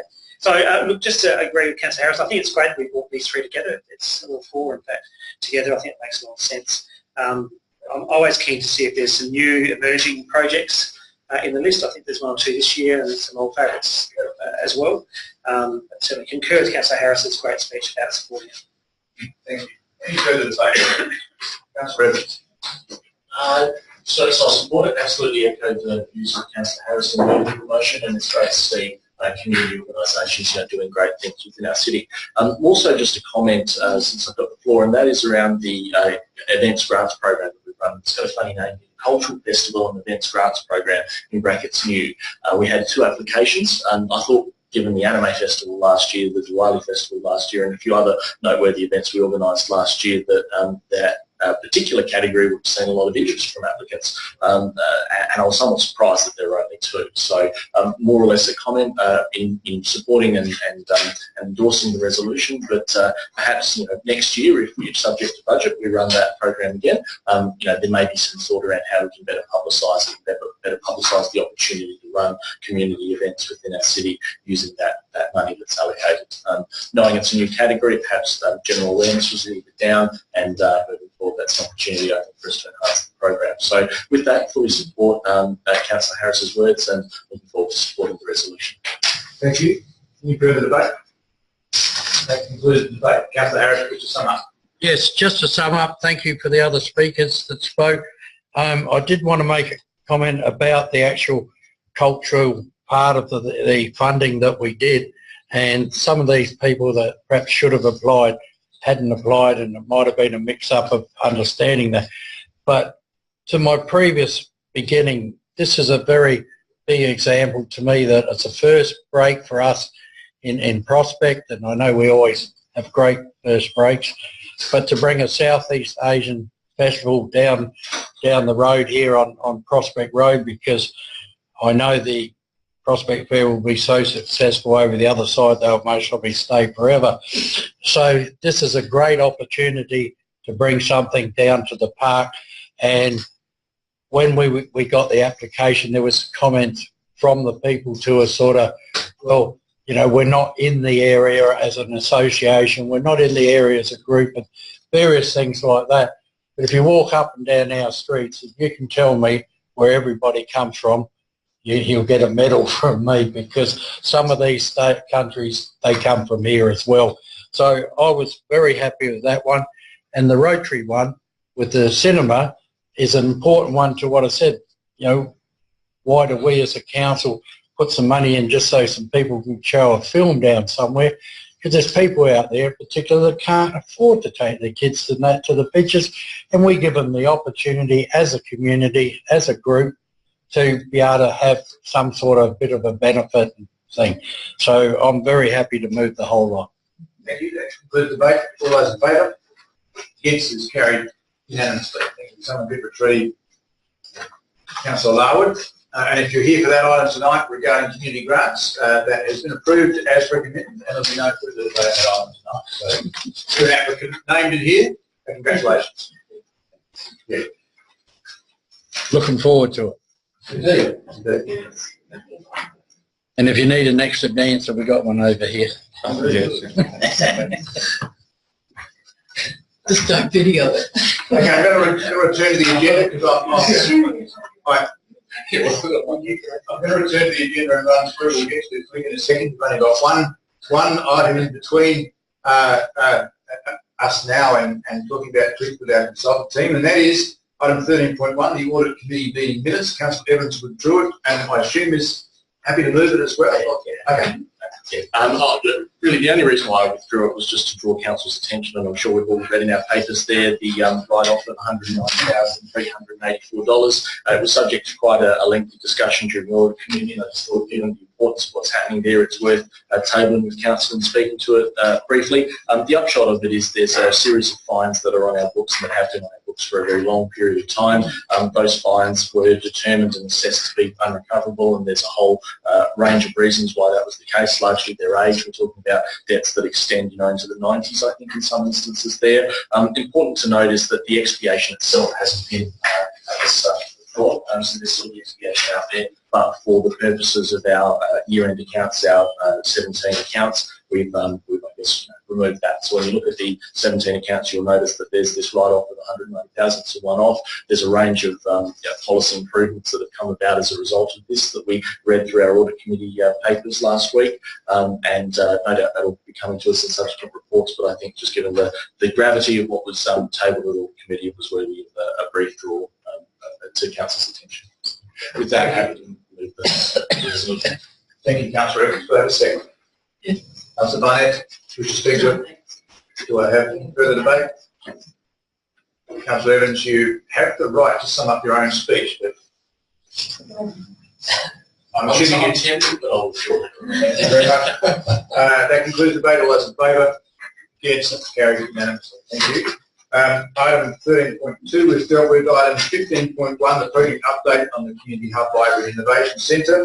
This is not the proposed designs, this is the update on the overall project. Anybody wish to move it? Barnett, wish to speak to it all? I think it's fairly well explained, so I won't take up any more of our time. Thank you. Do we have a seconder? Councillor Evans wish to speak to it. Other than to say, you know, we're watching with interest the developments. Thank you. Yeah, clearly the debate is in the next item we'll discuss. So any further debate on this one? No, I'll put the motion. All those in favour? Against is carried unanimously. Thank you. The next item we have yet dealt with is item 15.3, the Community Hub Library Innovation Centre concept design for endorsement. Separate report was distributed Friday the 20th of October, which I assume you've all been able to access, and this will require some discussion. So I seek your approval to suspend any procedures until 9:15 should we need it. All those in favour? Against? Carried. Thank you, Leader. Suspended. So I'm not sure what came here to organise a brief presentation or not. The report is before you, elected members, and I'm going to obviously all read it, look at the design. And I have had a discussion prior to this meeting about this, that the recommendation says that we, words, where they are. The recommendation before you suggests that we endorse the concept to proceed to more detailed design. I've just kind of a bit uncomfortable that we're that concrete about it, given that we've got a community reference group meeting tomorrow, where we have engaged all those people to give us feedback on the project, and I think we deserve to be right to talk to it and for us to be able to hear what they're saying. And we're taking it to the fair on Sunday, Saturday, with a display on Sunday. No, not really, Saturday, to show people, and again, we give, you know, we've got to respect their right to have a comment on it, and then for us to listen to that. And I'm also cognizant that it's outside of our budget parameters, so I'm assured that we'll be doing some discussion around financial modelling and impact next 7th of November, not next Tuesday, 7th of November. And that may shape our thinking as well. So I've asked for a perhaps maybe like a revised wording, which is now up on the screen for you. So to endorse the concept to proceed for community comment with the reference group and a broader community spring fair, and to inform the final design and the funding model for further consideration of council. I would expect that once we've heard the feedback and looked at the funding implications, we'll then be in a position to say, that's what we want. Hit the go button on the very next phase of design work. But until then, we'll still have a number of questions. And particularly, as I mentioned, we're going to have a community reference group. It's always best to, you know, to tell them we're interested in what they think, and not what we're going to give them. We're bluntly. So that's one reason we put it out, but I'm sure there'll be some discussion anyway. So are there any questions about, first of all, process? I've really just spoken about process, not the concept design at all. Out of session or? We're out of session. This is 9:15. Out of session. With process, this is the bigger picture stuff. So I'm really concerned that the price change per square metre has jumped so much from when we were making decisions on the location. And look, I'd be really interested in Deputy Mayor Greet's views, because one of the things that was on the table was looking at the Memorial Gardens. Now, when we're jumping from sort of $2,600 to about $4,500, was that about the square metre rate that we were just talking about? I'm really concerned that we've made decisions based on the wrong numbers, and that's only come to light in the last month. I wanted to clarify whether demolition is definitely going ahead and what decision that was based on. because I just look at what we're getting for what we're losing, and I brought my little picture from 1963 that shows the town hall, the civic centre and the library, and there's another library up the road. And I think we're spending $15 million to get exactly the same thing. So I really want to hear the seven on why we're putting any of these proposals forward when we're not going back to square one and saying, why have we made these decisions on these numbers? So that's where I'm at, and that's what the community's not hearing.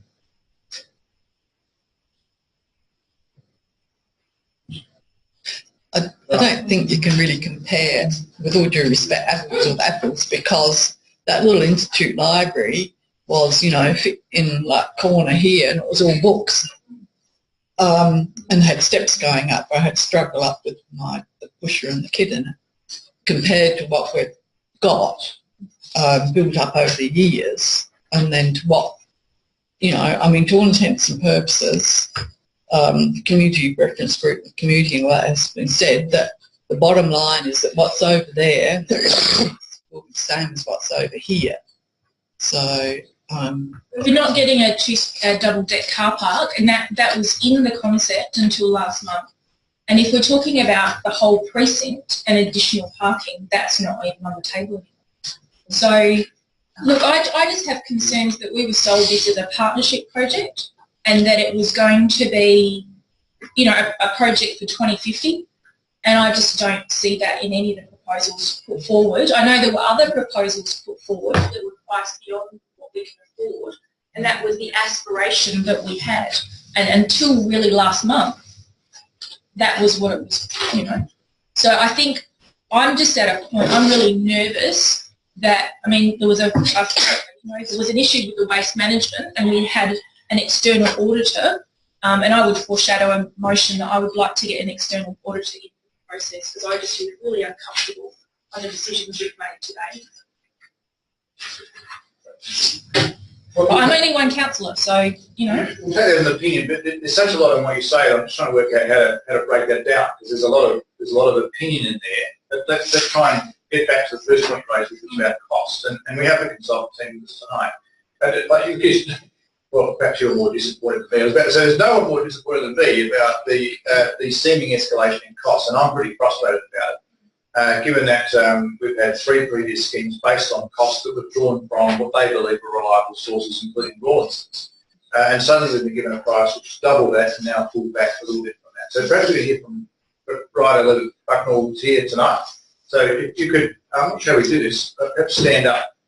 There's not enough seats for you all to us to move around. But we put this fine gentleman in the hot seat, and all the others aren't in it. So I'm also happy to join this and to help out explain the costings as well. Sure. Would you, Luigi, you want to come around into the we move around. Yes, around fun. Alan, if we just move around. No one said please. I don't move unless someone says, oh, all right. Please, okay. Alan. Please. Perhaps somebody from the design team. Tom? So that's why you're settling let's go to the primary question is about cost. And to put it bluntly, how could Rawlinson be so wrong or Ryder be so right? Let's just start first. Okay, so we're effectively talking about benchmarking of rates per square metre against other similar facilities. And look, Ryder Levitt Bucknell have been involved in a large number of these types of facilities, such as the Hallett Cove Library, the Stratton Centre, the Victor Harbour Library, and currently Salisbury Civic Centre. Okay? Yep. Keep going. Sorry, I'm not used to doing this sort of thing. How are you doing well? All right, so realising that, what we do is we look at just the building component and what that actually costs as a final cost. We bring it up to today's current rates based on inflation and escalation and so on. and we compare it, well, as a result, we've got a range of costs on those centres which I outlined before, which vary from roughly 5,000 to 5,500 per square metre, all up. And so what we've done with this facility, which is slightly different, but it's a similar sort of function, we've set our estimates at sort of the lower end of that range in recognition of budget availability and the aspirations of scope and functions that you desire, working with the budget that you've got to come up with a comparable rate per square metre. And in this case, we're in the order of 4,000. So at the lower end of that range. So those numbers that you speak of in terms of other facilities, yes. were they like the total cost of the whole shebang? No. So that would include the actual construction cost, the contract value. It would include the contingencies that were spent, so variations through that construction phase, the final account cost of the construction works. And to compare apples with apples, often the demolition costs would be excluded from that, or the site infrastructure costs would be excluded. So we can compare just the building costs, apples for apples. So trying to strip out the items that are not common to each site. Site conditions vary according to where it's located. So it doesn't include things like when we talk about services, whether you need a bigger transformer, smaller transformer. Those it doesn't include demolition, and generally also excludes the car park in terms of that square metre rate. Correct. It's just purely the building cost. Because car parks vary, obviously, depending on the site conditions. Some have very little car parks, some have more car parks. So we try and what we're trying to do is give you a cost based on the building. I can't but stress the advice that was given previously, unfortunately, does not stand up to scrutiny in terms of what is actually happening in reality. And referring to Wellington, or with due respects to book or whatever, I mean, that's just not in terms of practice. Just to that, my concern is not on the validity of these figures. In fact, in my head, it was going to be way up there anyway. My concern is the choice of the administration to provide those figures, the SGUS ones, so they're Rawlinson's ones, to the council that are making a decision based on them. So, I mean, obviously, working with other inner metro councils, there are projects going on, so you would think there would be an idea of the square metre rate for similar projects in the area. So I just don't know why that costing structure was chosen at the get-go from an administration point of view. Well, it wasn't from the administration's perspective. The council signed off on consultants providing advice to the council. So SGS was selected as the preferred supplier, and you worked with SGS on over a range of meetings, and we have relied on the advice provided by SGS and then provided by Brown Partner. So whilst the administration managed the contractor, the service provider, in relation to providing that advice, we were relying on them in terms of their expertise. They're nationally recognised consultants in the marketplace doing these projects all the time. We were relying on their advice in order to be able to present the best information to council, and they presented that information to you. Just remember, I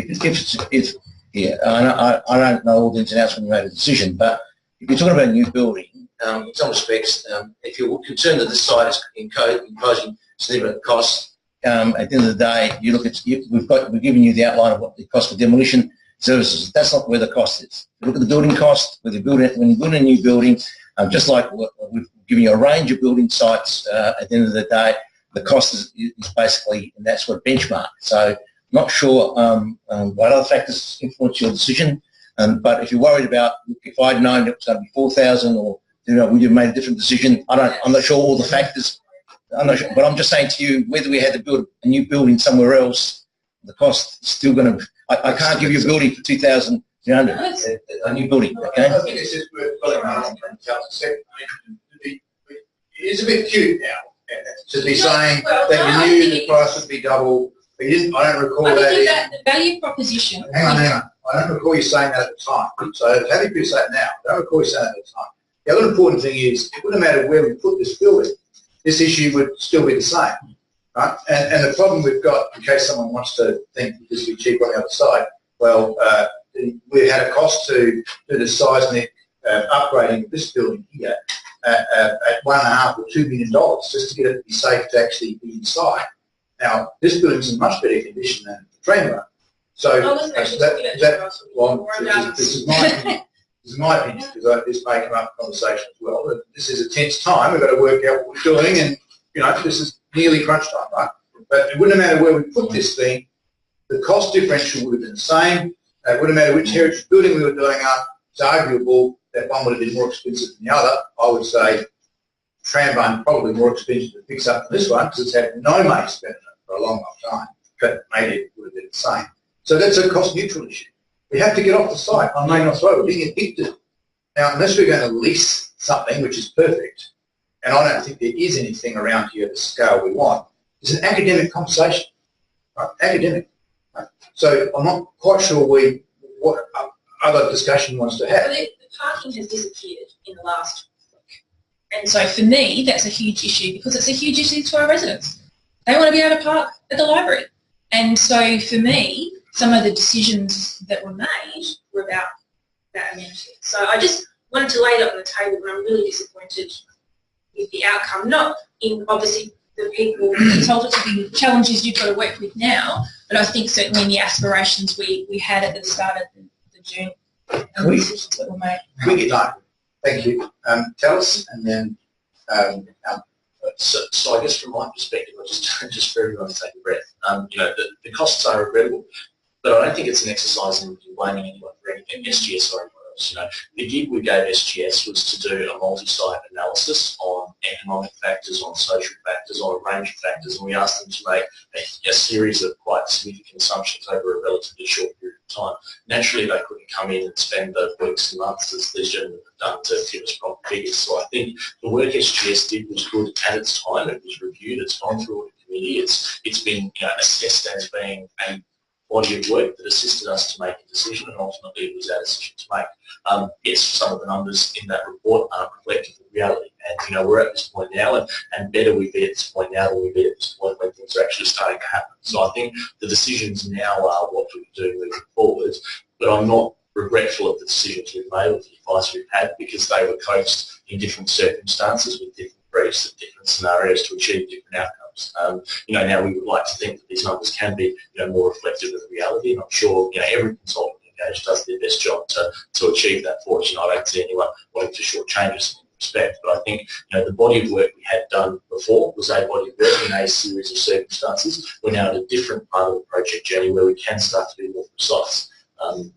That's the first point I want to make. The second point is now we know these costs are here. The question for me is this what our community wants, as the first question? And then the second question is, if it is, and if we are talking about a building that is in the order of 17 million, all things included, how do we fund that? We've got 12 million in our long-term financial plan. We've got to do some thinking around how we meet our community's expectations or how we revise our community's expectations down. So for me, we're at this point now. I'm not blaming anyone for anything, but I want to know what our options are, what our community's reaction is, and how we better align to it. So I think just taking a deep breath, that's probably where I'm at. Okay, thank you. So there's a comment, Alan?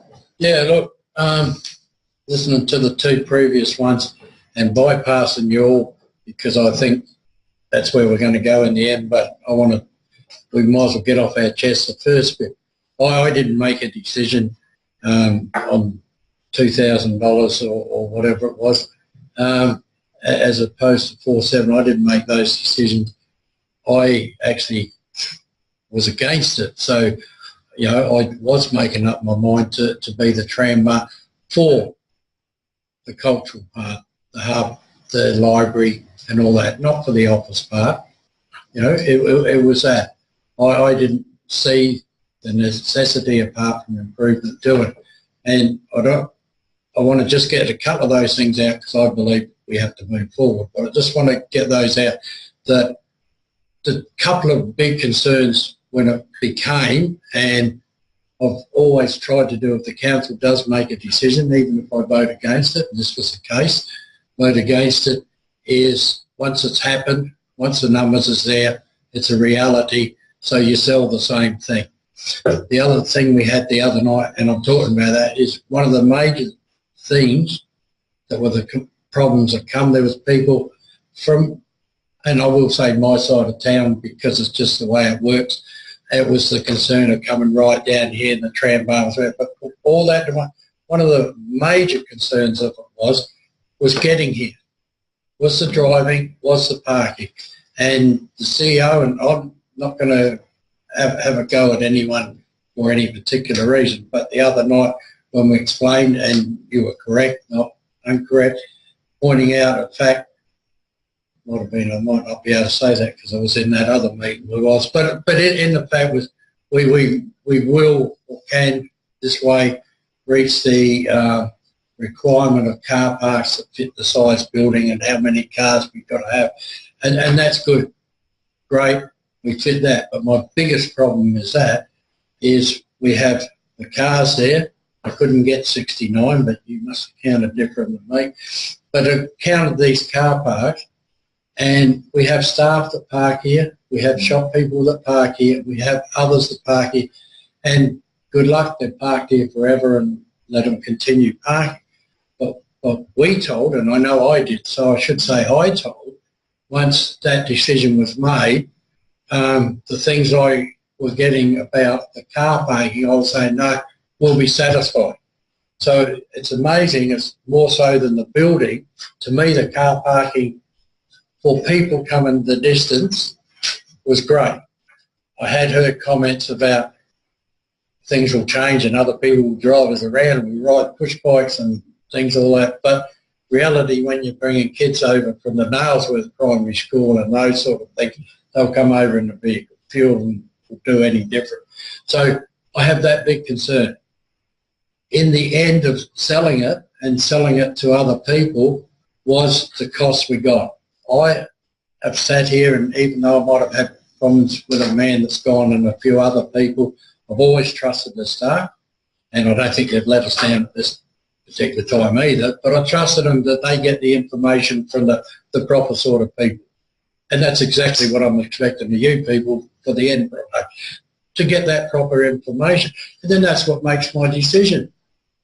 And when I had my mate, I had the phone call today to me about, you know, the difference between this figure and that figure, all that's good, but that's what we said the figure. When we go over to Broadview Oval, not tomorrow night's one, but to Broadview Oval on Saturday, and people talk, and I said to this the other night, the real thing will be, why do you make us bloody drive right down there? It will be, the transport will be that big problem, and then a lot of people, and I say it because that's most probably listening, don't look at the price. They trust us and go down that sort of road. But reality, when you say we want to have more now, that's going to be that bit of a hard sell over there, because the survey, and I wasn't at the council the last meeting, but the survey you saw, and a lot of the people think, and I don't know why, but on the other side of Main North Road there seems to be not a different people, but some of the different attitudes, more so to the art or to get there with their family. So there just seems to be that different sort of thing.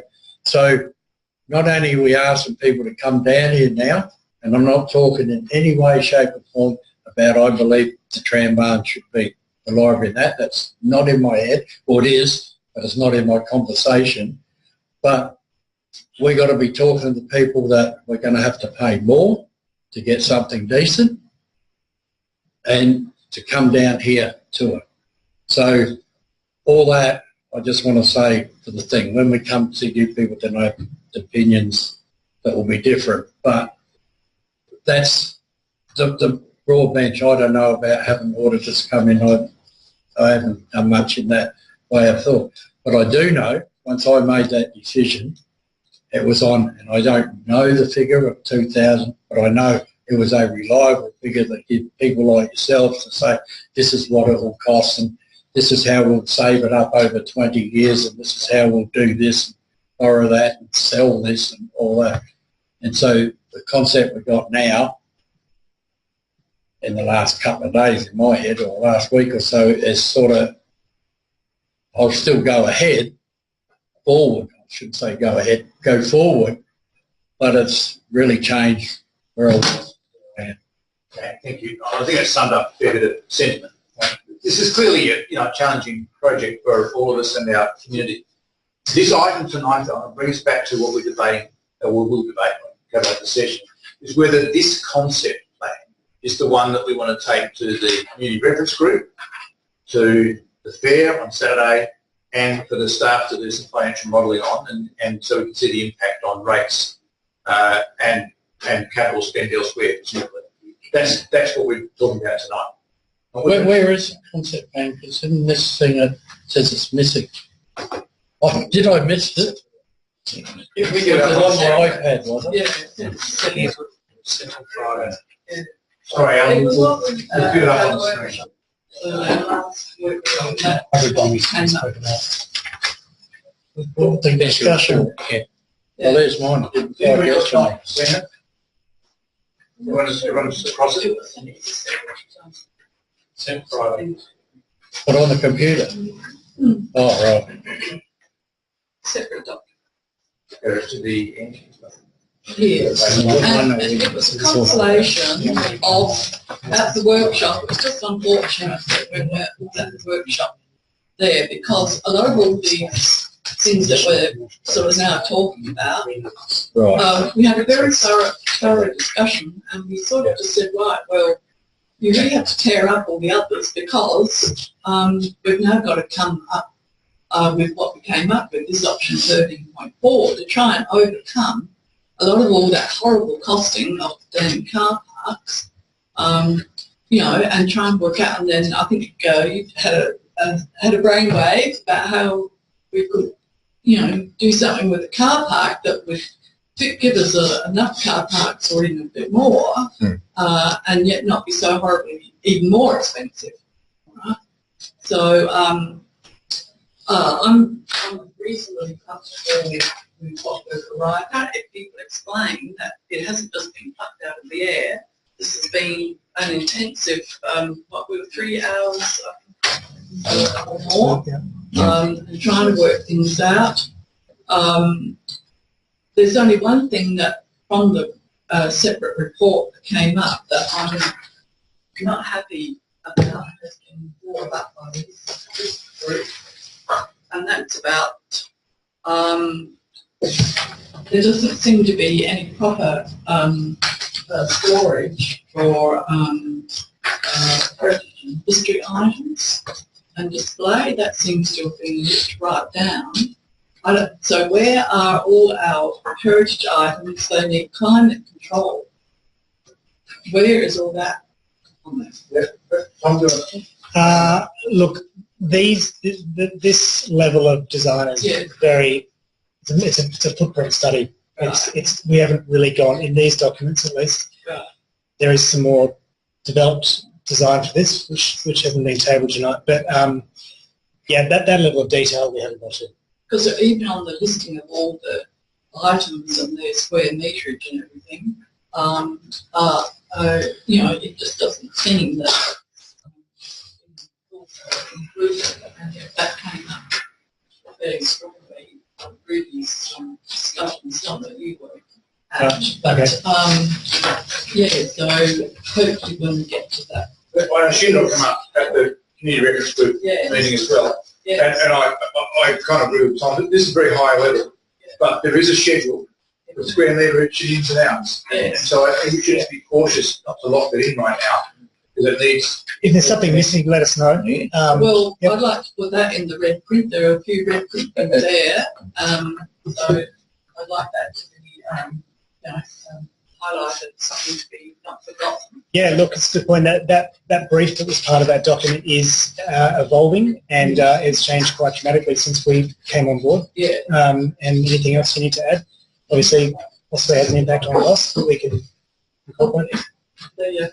Whoops, sorry. Sorry, just to assure that we will, we certainly have that on our list. It doesn't unfortunately appear on this operations, but very firmly we've got some opportunity to increase the area of local history as committed to the local history group. So my understanding is we have about 11 square metres now, and we would certainly be very keen to try and meet the obligation that we gave to the history group in relation to having an area. We're currently looking at details, for instance, around the Irish Heart Room, that's 45 square metres. It hasn't dropped off the list. I want to give you that assurance that we will certainly be accommodating local history within the facility, and I apologise that it isn't appearing on that list. Certainly. Yeah, it is actually on the list. It is there, 10 Yeah. square metres, but you can. It's on the list, but that doesn't take into account the fact that if you've got heritage items that are over 80 and something years old, they need proper climate control, proper storage. I think, take that as a comment at the moment, I agree with you. We've had terrible storage over where we are now, it needs to be fixed. That's a given. How it fits and where exactly it goes, not that level of detail yet. Yeah, because we've got all this heritage items all out here. So just trying to consolidate perhaps. Okay, thank you. We'll take comments on the concept design. That's what we're debating now. Mark and then Matt. I'm very excited from that topic. I have two questions, but a comment first, which is I'm really, I guess, trying to find a way forward with this because I accept history. I don't disagree with a lot of what's been said. All right, but I'm also aware that maybe not we need to be somewhere else than we are. So I'm really keen on trying to find solutions going forward. Just a quick, it's Jason. You're talking about the amounts, the sort of the variations between this amount and that amount. You've quoted on the bottom end of the range. The range, yes. Tell me what that looks like, because if we're going to be here in another time saying, oh, we shouldn't have quoted the bottom, we should have quoted the top of the range. So the functions are not going to be compromised. We're talking about, we're not talking about compromising how the building will look or how it will function. We're just talking about getting value for money in terms of, for example, the admin space. We're not going to be too lavish with that. It's going to be fit for purpose. The foyers and so on won't be over the top in terms of finishes. Everything's going to be functional and value for money. That's the key, and that's where I'm trying to pitch the estimate. Which I think is a solid and a great foundation. Yeah. What I'd hate to see is 4 bits of 2 are concrete. No. That's how we do it in the range versus some articulation of interest. So that's right. There will be an architectural input into it, which will make it look like something. The architects come back with something. It's the architects that says, "Oh, well, that's not lower end range product. Yeah. This is actually new." Because we see something, we're going to say, "Hey, that's what we want." And something to say. So I will probably we'll work through that process, and I'll suggest that there must be a compromise on something else, or we need to. It'll be about working out priorities Can I just add, this is, we've done a lot of options, but it is still very early days and we're applying rates. So you're going to design to the rate? We're designed to the rate, but at the same time, we've now adopted, in this option at least, a very rational rectilinear footprint, stacked over 3 levels, minimise the building footprint, and so that's inherently more cost effective than, faceted building, stepped building. So that sort of stuff has been, I guess, factored into the option that we've developed. And can I also say, the building is actually, because it's in between or next to other buildings, it's not like some of these other library facilities that are standalone. They've got a facade on all sides. We've got facades at 2 ends. Yeah. So that's a cheaper option as well. I'm hearing two about concrete. Well, I guess Would you be that trouble if it stood up concrete on the north wall? No, I'm going to sell it something and put up concrete wall there. I mean, That's what this option is. So they're going to choose sticky sides. We're being clever. That's right. That's right. Yeah. So we're just being clever with the side. Yeah, but absolutely. Thank you. I'm just saying, we do want something that's functional and usable. We probably want something that's a bit pretty, a bit sexy, and need to live within our means. So that's kind of our balance, or my balance anyway, when I'm thinking it through. Yeah. Which is again tough balance. So just, and in addition to that, in addition to the building footprint being as rational and as cost effective as we can get it at this point in time, done the same thing for the car park layout. Yes. So we've tested probably 4 or 5 different car park layouts. This maximises the number of cars on the site for the cheapest possible price. So these are all things that are starting to bring the cost somewhere close to the budget. Which is a lovely link to my second question, mate. Attachment 10, which is the option summary. There's a line in here that says car parks available for public use 9. Can someone explain what that means? So we've we've recut the way of recording car parks about a dozen different times, but what we're trying to show is that based on the current development plan range of required cars for any development, being between 3 and 5 per 100 square metres of gross leasable floor area, we've tried to demonstrate if you would achieve the minimum, what does that leave you for public or non-building user car parks? So that's where that 9's come from. And the other thing to keep in mind, I'm not sure if everyone's aware of this, but as a result of our last workshop, we've actually included a provision for additional commercial space in this option, which was seen as a positive or at least a desirable element of this scheme. And that amount of cars for that amount of space has been factored into this car park as well. So that's where some of these numbers are coming from. So do we base it on a 3 or a 5? I think there's a few different options shown. I think 3. Okay, so we're taking the lower range of car park requirements. So assuming you have requirements, that's the lower range of our own requirements. Yeah, it's good. And so based on that, we only have 9, not to say there's only 9 available, but beyond the minimum provision, there's only 9 above that. So the 80 that is based on the 3 per 100 is visitors and occupants, visitors and staff to the building. So 9 based on the plan. And 9 is potentially more visitors to the broader locality. Yeah. To Chiba, to whoever is on top of users. Because it's largely a visitor-based building, those rates are included in that. I think we just need to be very careful with that particular bit of commentary, because people will read that as after all the staff parts. No, yeah. I'm not saying I'm reading like that, I really want to read that. It's very easy to interpret that way. Sure. Yep. Is there a good point? Yeah. The other comment I wanted to make before I talk about design was we had a great conversation last week about a cold shell.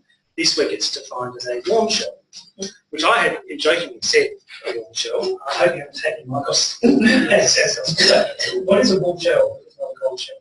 So a warm shell is it includes ceiling, services, and a floor finish. A cold shell is just the concrete box. Just the warm shell is a bit of nicety, and the hot shell is very clear on definitions. These things are very important. Well, yeah, exactly right. Yeah. I said it's a warm shell. It's a warm shell. I just think as we go out to the public, we'll start talking about these things. Yeah. I think that cold shells. So this scheme in the cost plan allows for in the order of $1.5 million for that commercial portion. As opposed to 780. Because the base build needs to include It needs to grow to a bigger building. We're out of time. Seek your approval to extend suspension and proceedings until 9:45 should be needed. All those in favour? Against is carried. Carry on. Do we want to talk about that now? We do, because, and just to remind the members, we had a budget of $13 million to do this, and the discussions got very enthusiastic about pulling out the top third floor and magically it's sufficient and all that sort of stuff. Still costs money. It's more money than we've got in the budget. And the cost has now gone from cold to warm and approaching hot. So can we just talk about this, because we'll have to borrow this money. And that means we're not borrowing to spend somewhere else. So what is the cost that's included in the cost plan for the additional commercial space? Interesting. Go on. So,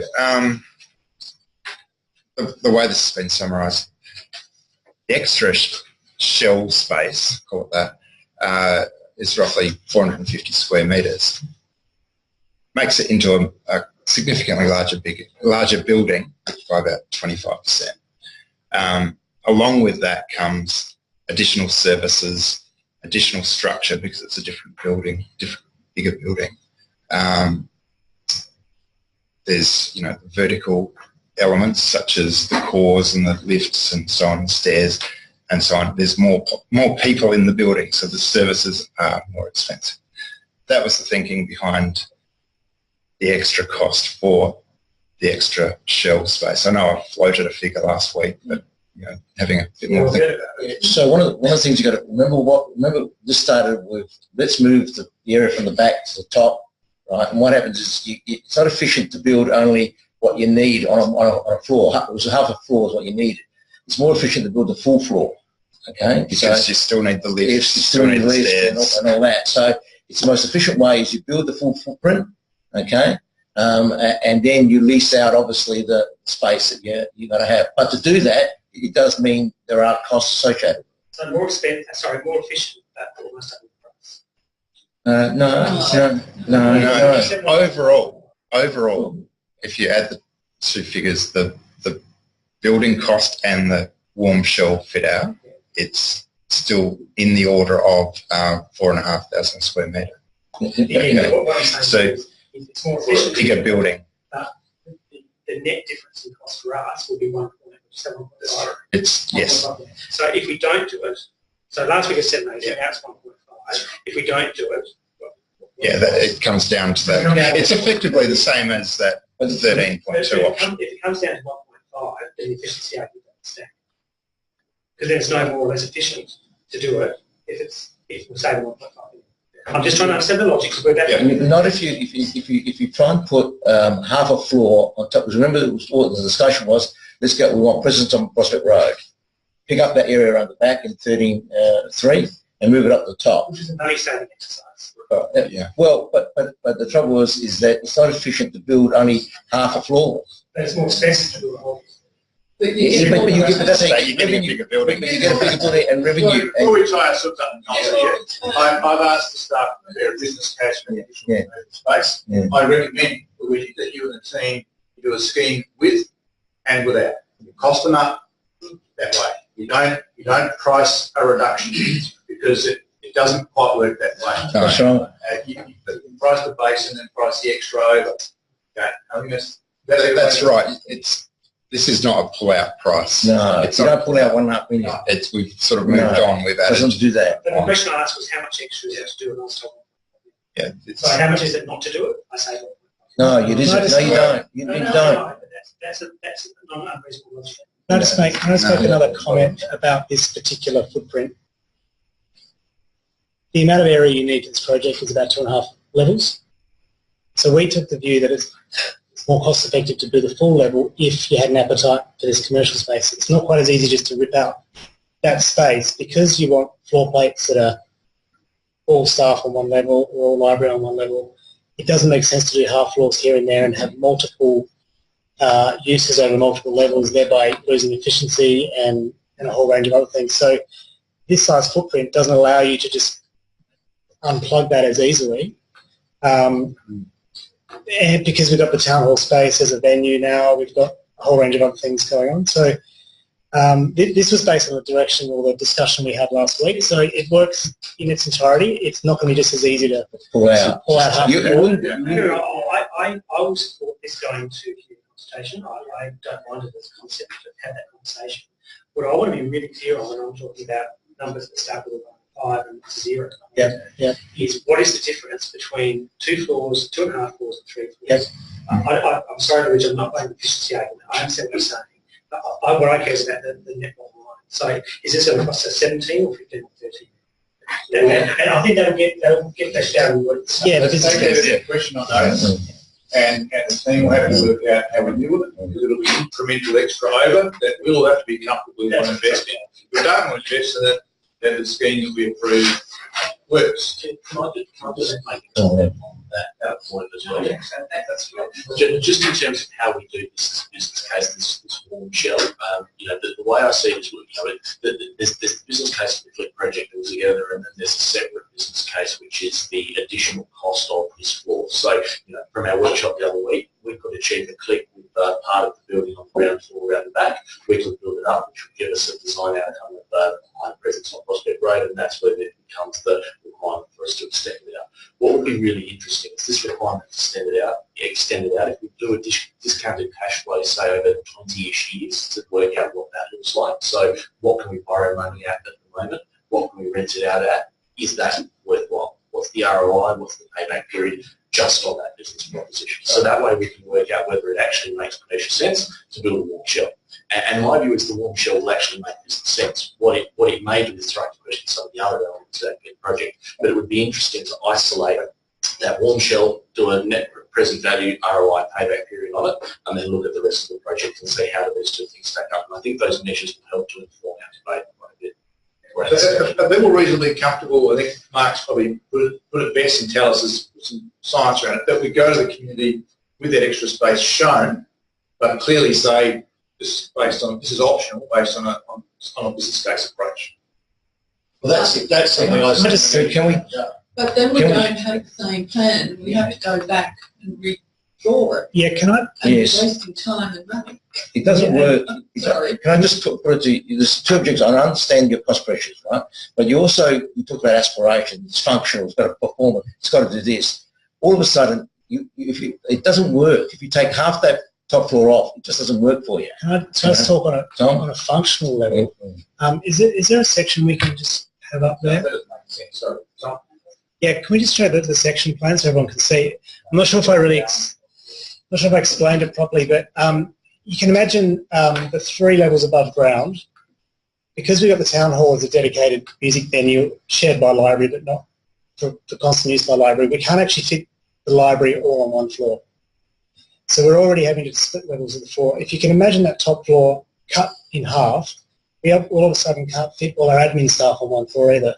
So you've all of a sudden got bits and pieces of floor space that doesn't make it very efficient.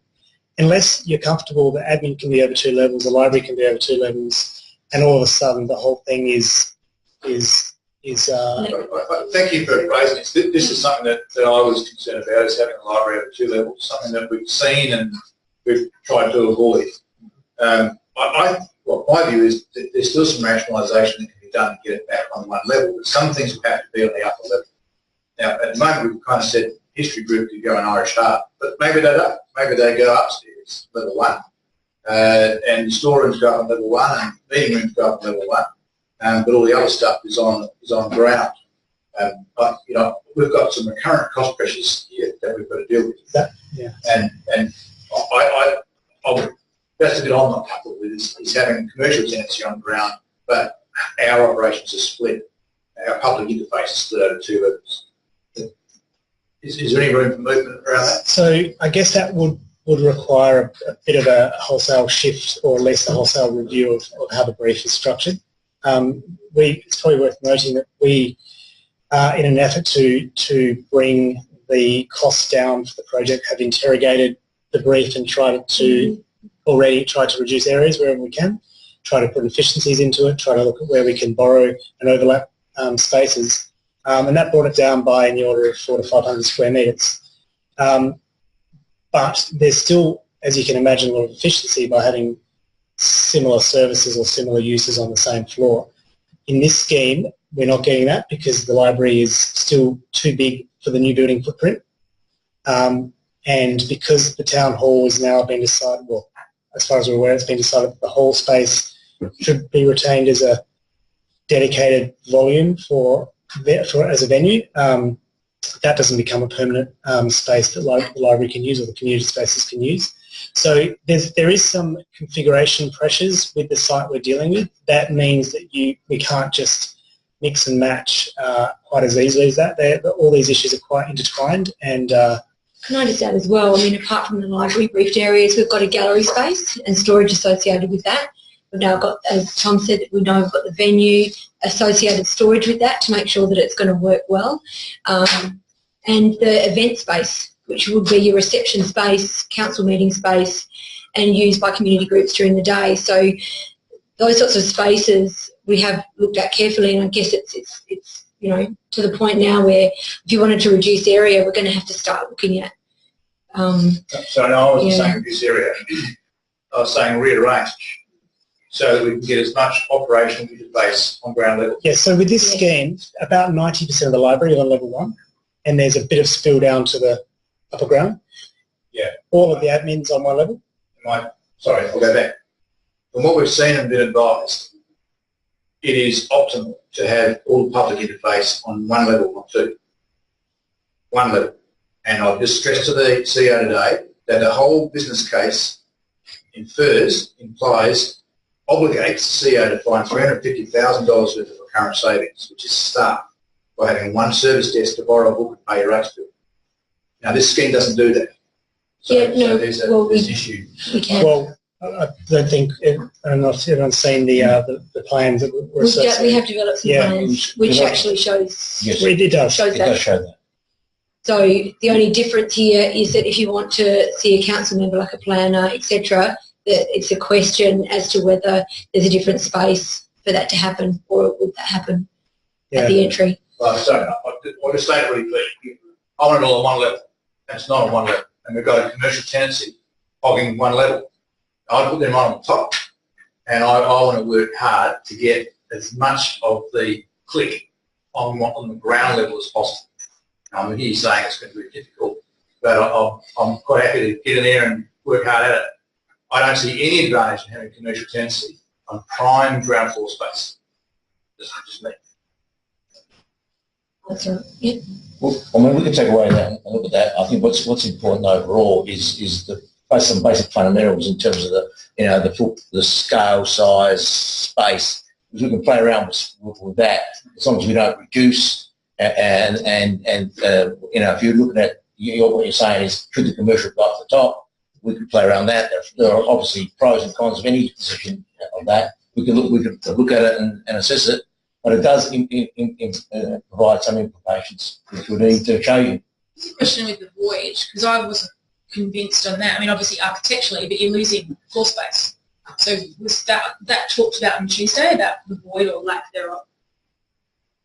And heating and cooling costs and things like that? Tom, you respond to that. Look, given that we've got a vertically stacked building, there's going to be a challenge to make the levels feel connected and feel like we are one project. And the void, or at least the entry space, the double-height arrival space, was going to be a gathering space, a gallery space, a place that you would arrive off Prospect Road, but also a way of bringing natural light into the building, a way of having a sense of connection between levels so that it didn't feel like it was just office floor plates and you catch a lift to each level. That was the essence behind it, obviously subject to further development, which we haven't done. And you could drive to deliver your toilet over items somewhere that was part of that. So. There's a previous scheme. Visual connection is an important aspect to connect floors, and especially if things are split up over those areas. Community. The community, we're trying to keep the community to the one floor. It doesn't. It sort of defeats purpose. The problem is your floor plate. It's not It won't fit if the vision unit is in the town hall. The area won't fit in that floor plate. It's pretty challenging to get it all to fit on ground floor. Which is what we've gone away from. You can extend over the first row of car parks and pull the top two levels back so they're not out to the full extent. I think this needs to be pushed around a bit more. What I'm going to say is I'm not comfortable to approve this concept with a commercial tenant on the ground floor and the library clip thing split over two. That's just my view. That's right. I mean, the rest of it I think hangs together pretty well. It's just the allocation space within the box that I don't think it's... I agree with that bit. A few other things you said I might not agree with. But you can put a tick alongside that. The click bit should be as much as possible in one area, as much as possible. Well, we can look at it moving more from that in terms of meeting rooms and potentially or whatever that is. The guys have looked at this a lot. Yeah. And, you know, we're on 7 or thereabouts. It's not impossible. Yeah. Well, what happens then? You split the office and you split things between floors, and every time you do that, you create inefficiencies. So, but if that's what you're prepared to accept, then that's what we're here to do. It's made a whole lot of judgment statements on that. The director could find 350 grand a year in less staff costs. Okay, so you have over 2 levels. Well, that makes it much harder. And that's what everyone we've been to who's got a double level library tells us. They've got a staff that more than if they had a single level library. So we've got capital costs to worry about. We've also got recurrent costs to worry about. Just on the capital cost as well, like, you know, one of the, as a concept, I think we're heading in the right direction. That's the first point in terms of this footprint. But we come back to, you know, this is a $17 million project, which leaves us with $4 or $5 million unfunded. What's the long-term financial plan? Last Tuesday we looked at options. Some of them barely were in budget, most of them weren't. But by further advancing this layout, we're implicitly locking ourselves into a $17 million total capital stream. And I get that by, you know, the 15.8 that's here, plus the $1 million in professional fees, which is 16.8, plus some ribbon cutting, you know, call it 17. So a part of it is me just thinking through advancing this concept further, and I guess still entertaining this concept. We are in a way entertaining 17 million, and there's not yet the business case to substantiate that. So regardless of what the configuration looks like, there's still a bigger question for me around, are we committing to a $17 million building? And that's just something I'm not yet. Yeah. And so I guess that's where I'm at. Is the ground floor desire of taking one step back from that, is this the right configuration? And I'm really sorry guys, I really wasn't able to do it, but you know, is this now is the time to start looking at that before we go too much further. Yes, Mark? I'm just totally unexcited about the whole thing at the moment. We're about to spend, okay, let's go for 17 million, and I just hate it. I hate it. It's just a big, ugly, square box in the middle of Prospect that doesn't have any outdoor space. It has the minimum door banging car parks, which we all didn't want. We wanted this, we wanted that. We're going down the road. I mean, I wouldn't be quite surprised if we end up with a tilt-up. I'm not convinced by the 3-story stacking. I think it's really unimaginative. I would actually prefer it dog-legging around and interfacing with Vine Plaza. That would, to my mind, and I'm sure you've gone through all the figures on this, but to my mind that gives you all the ground floor space that you want. You've got a bit of height issue around Vine Plaza, so put a window there so people can see in and out. I'm really unconvinced, absolutely 100% unconvinced, and I think it's just the most unexciting thing that's been presented. And it's really expensive for unexciting. So it's kind of, and I'm seeing bracket creep, I'm seeing contingencies, I'm seeing all the things that just red flag for me. Horrible. It's because we're alive. It is, but you know what? It's not. I want to be excited about this, and I'm not. We should be excited at this point, and we're all enough. We can't afford to be excited. That's the problem. No, but the difference between excitement and non-excitement is really just the clever design. It's as simple as that. Good design and bad design cost the same amount of money. Well, Jamie, you happy to comment on that one? Is that true? Someone want to comment on that? No comment. No comment on that. Okay. Thank you very much, Mayor. I just want to clarify the budget allocation. So when we presented to Council earlier on in relation to the 13.04 million, we had set aside fees outside of that, just over $1 million. So in actual fact, you'd signed off on a project of around $14 million. So, you know, there's been a couple of statements tonight made of a $12 million project or a $13 million project. So I think we need to recall that there was a presentation to the Council that presented a project just over $14 million, which included the fees. So when we look at what we call bracket creep or changed in scope, I want you to understand that the staff are just as disappointed in relation to presenting information on which you make decisions And then when the rubber hits the road and we get to the more design end of it, it changes. And we take this very seriously in relation to trying to manage that. So yes, this is now a project that has got a higher value than was originally put to you. It started at 8. It started at about 8 for a standalone community facility, and that moved when you decided around a composite development. So when we talk about the fact that it could be 17 odd million with all the contingencies on it, it's around 3 million, and that includes the commercial space. So I certainly agree with you in terms of the presentation to council on the financial modelling, the net present value, the return on investment, all of that will be presented. So, and it has been really challenging for the staff. In terms of the actual design, we are getting pushed and pulled. So we come to the council with a range of views, and those views are expressed both in the meetings and outside of the meetings, and then the staff are taking those comments away and working with the design team to try and represent that to you. And there's no doubt that there has been a lot of discussion around whether the building would be better as a 3-level building over a narrower site or a wraparound building. And we've all got our own views, I think, in terms of what would meet the community expectations, our staff expectations, council expectations. What we've ended up with is a design that's tried to reflect the views, some of which have been really strongly presented to us that you want to achieve through this development.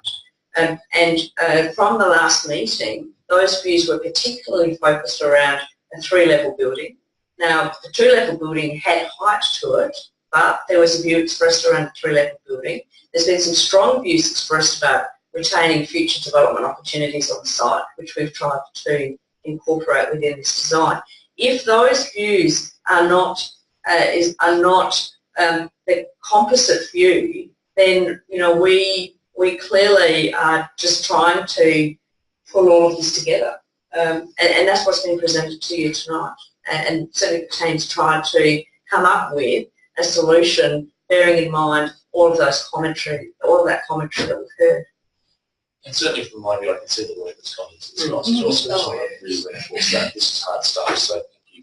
This isn't a design. This is a massive study. We haven't actually pushed it forward to this, but you haven't. And I want to make that point really. Thank you for saying that. The first 3 schemes that were done were more advanced than these schemes. They did show buildings that were quite desirable in their form and their intent and connection with everything. And really, they were terrific.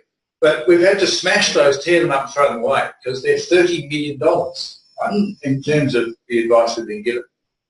We can disagree with the advice, but that's the best advice we're getting. That's what it says. So it's completely unviable for us. So we've withdrawn. The team's withdrawn to say, hang on, this is about bulk and scale and size. This is about square meterage first. Let's get that right first before we make things look nice, or you might think not nice. But before we give it any emotional expression at all, let's just get the shape and size right, and that's what we're looking at here. This is not a, well, speaking on your behalf, but you're not designed to impress us about a finished concept at all. This is just about factoring. It's a mess. I mean, this is the Lego modelling that I think Matt said we should do. This is it. This is the stage we're at. Yeah. So I have absolute faith in the team we've engaged to give us something which is quite amazing. But first things first, we have to get it to fit our budget or as close to it as we can get. That's the stage we're at. And we can't go to the public. We've done it already. We've made a mistake going to the CRG with those other schemes, which we can't afford. We can't go to the public with the size and shape of the building that we can't afford. That's just building expectations and that need to be torn down later. So that's where we're at. It begs the question then that we should really be going out to the spring fair with something that's, got too many ifs and buts. Well, that's the decision tonight. And even then, on top of that, we discussed it at the last workshop and all that as well, but with the community reference group, you know, if they're at the same stage that we're at, well, then we certainly wouldn't want to be going out to people until we know that, you know, we may not have the fairy story building that we all would have loved and dreamed about. We've got to get down now, and what we're getting down now to is the whole facts of reality. And we're going to do the best of the architects and Virginia's team, you know, trying to say, right, whatever you want, you know, to reach your car park, you know, we could go in and say we could underdo it, but we don't want to do that. So that's not a given. We've said, like all along, that we want to have a car park that at least matches, you know, development and set the right moral tone there. So, I mean, once you start putting some of these things into place, I'm not sure if it's still the same, but the feedback was that having certain things split, and I don't know which plan we're at now, quite frankly, but I think the library manager said, well, it was, you know, possible to be doing that, and that the library staff were consulted. So I don't know, is that still the same plan that we've got? Yeah. Ben has been involved in the design of this, you know, and that's why he very wanted the ability to ensure there was visibility between the ground and the upper floor. Yeah. So he's been involved. Yeah. He's comfortable. Yeah. I'm not querying that. I'm just saying that it's up for us, you know, as an elected member, sort of to be saying some things about where certain things should be. If the library staff and all that can consulted and happy and whatever, well then, you know, you should be dismissing that. So I've stepped in here and said, thank you, I trust Ben to run a library, terrific. This has got to do about 16 things, this building, and he's not running all 16. So I have to go to CEO and say, you convince us that you can make the recurrent savings by pulling everything in one place, and convince us that a two-level click can work within that constraint. I haven't had that confidence given to me yet. So I just, no, I'm not saying that Ben's wrong. I'm just saying that I'm not he has somebody. I'm just saying. I want to clarify. Running a library is one thing. Running a complete civic interface with meeting rooms, event space, rates, bills, dog registrations, library book hire, gallery sales, all the rest of it. The CEO's responsibility is to make sure that's more efficient than we've currently got. And I'm yet to be convinced. Right? So that's my concern. Library, fine. Okay, so we're not at that point yet. Well, not in terms of the two levels versus one level. So do we know approximately when we will be? Because, I mean, the other concern is, you know, time is slipping away. And it costs us more time, more money then the longer we take with this world. Well, okay, so let's just finish working our way out of this juncture of having 1.5 minutes left before I ask you again to extend. There are a couple of things we can do. The first is we can say, not ready yet, and this item just lapses until we are, and the CEO and I call a special meeting when we believe we are. And maybe do we wait to see what the CRG think and do a bit of financial modelling and meeting happens and happens. The next thing we can do, an alternative to that is to say, no, we're okay with this in principle, all bar the uses of the space perhaps, but the shape and scale and land use is okay, and we're happy for that to go to the fair to enable people to have some input and engagement in the process. So the fair is one of our biggest gatherings of people. We always have a council tent there, right? And there are advantages of doing that. I don't think there's a third option. They're the two easiest options to so tell us. Yes, so I've been in favour of option A. The first thing I want to do is want to spend 17 million or want to spend the budget that this project entails. And then once I'm at the point of being comfortable with that, we can look more detailed at the design. But I think in fairness to everyone, we've got to understand what the new budget looks like in terms of our long-term financial plan, in terms of this business case. So before I want to commit to this building or shell of it. I want to commit to the budget and the spend and what that looks like. And once I've committed to that, then have the conversation around how to do it. So not ready to go out just yet. Christine's the same. Are people generally more in that way? Yeah. No, look, can I just put an alternative view? I think we've got CRG tomorrow night, and so we need to go into session. No. No? Oh, sorry. It's 10 Stop asking. Sorry. We've called together a CRG meeting tomorrow night to talk to the community reference group about what this looks like. So that was done in relation to the conversation we had in the workshop last week. And so I think we need to be very careful how we respect that group, because we've gone out to them before with things and we've pulled it back. We're now going out to them with this. And if what we're saying is actually this is what we want, then I'll question what we'll do that tomorrow night. So I think that the decision not to go to the fair also means we shouldn't go to the CRG at this point, because we're going to them with something that we know we're not necessarily going to accept. I think the alternative thing to go to the spring fair with is actually remove the argument about who uses which space, because I think that seems to be quite a tension. So that's actually not part of the conversation. The conversation might be, is it 2 or 3? So it might be about that. So is that between dog leg and 3 stack? Well, last week at the workshop we talked about not necessarily going with 2 options, because what is this a consultation, or is it information, or is it somewhere in the middle? And that was a conversation we had last week. So it's not kind of absolute decision making for communities. I'm not saying it's just what to do it. It's not the other end, which is this is what we're doing, and like remember, it's somewhere kind of in that spectrum. So I'd be concerned about going to about with a dog leg or not, because the dog leg we know is of course a 13 dog. So why would we go with that option when Is that? So we haven't actually. It's more than one. There are 2 or 3 options. Yeah. Can I just, we are sufficiently out of... Oh, sorry, I didn't realise this. I don't sense that there's enough people willing to go forward to the community what we've got, because we're just not confident enough yet. We might be soon, but I don't think we need to give you the go ahead tonight in order to prepare for a display on Saturday. That's fair. And the other comment is like what Mark was saying brought up is we're going to them with something that looks like a concrete bunker sort of thing. I mean, there might be some nicer drawings or something, but I can't see... Sorry, I'm going to pull us back. Yeah. We have a report, a recommendation in front of us. I'm going to ask if somebody's willing to move that way, and if they're not, I'm suggesting that the item lapse and the team goes away to work out what to do next.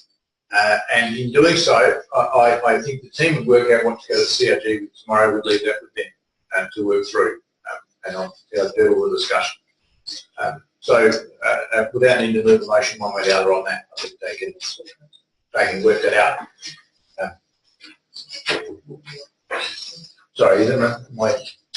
We're just talking about CRG and that it would need to happen for the relationship group. Yeah, so just reminding me that CRG is expecting to see some development, even if it might not be finalised. We're expecting to see where we got to. Can we just table this report and say this is what council considered last night? They want to go public. What we have, it's public record. Could I suggest, when I'm going to ask someone to move one way or not to move, that if this doesn't get up, that the staff would go to the CRG saying, here's what went to council that they didn't approve. So I would like your feedback on it, knowing that these are the things they weren't content with. And I think it's perfectly frank to do, and that'll be my view. So I'm going to push back and ask, does somebody wish to move the report as before us and on screen to the yellow line? No one wishes to move it? That's fine. Oh, sorry. That'd be helpful. Might be worth mentioning that the recommendation is different to what's in place.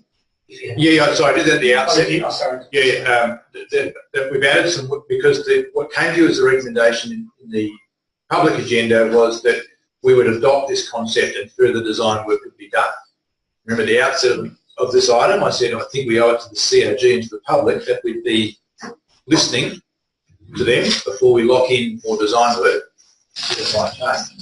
And also we need to do our financial modelling. So that's what those extra words highlighted in yellow were about.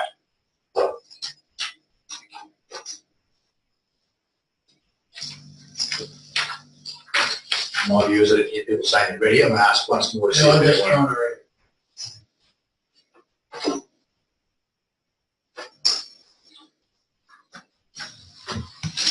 So just to help me, that's saying we will go to the Prospect Fair. Yeah, the way it's constructed at the moment, yes. If you said that it's ready to go to To the CRG. CRG, but take out the stuff to the fair, is that reasonable? That means that they think it's good. It means that this is what we looked at, considered and discussed, but haven't Says the word endorse here, and I really. Given that no one's prepared to move it as it is, I would consider a motion that would not be terribly different, which would delete the words "and the broader community at the Prospect Spring Fair." Oh, sorry, and near the end to stay. So delete the words "the broader community at the Prospect Spring Fair." So in other words, endorse the concept for two purposes. One is to go to the CRG, and the second is to prepare funding models for further consideration. Could you say, instead of saying endorsing, could you say recommends the concept to proceed to the community? Why is the concept?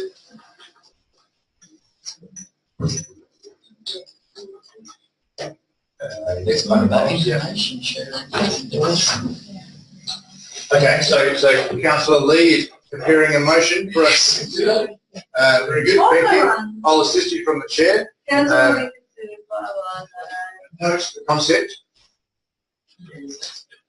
and request the staff seek comment from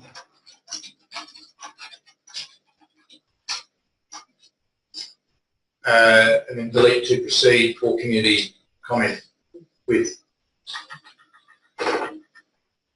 So seek comments from Council's CLIC Community Reference Group. Can you put an apostrophe in councils? Thank you. Your motion, Councillor? Yes, you can. It's not my motion. It is now. And for staff to prepare. So what do we tell the community reference group? Look at it, don't like it. No, it's fine. I don't like it. So Getting Councillor Lee, you're now speaking to the motion, but I presume you're happy to move that way. We can have a debate and all those things can be discussed in debate.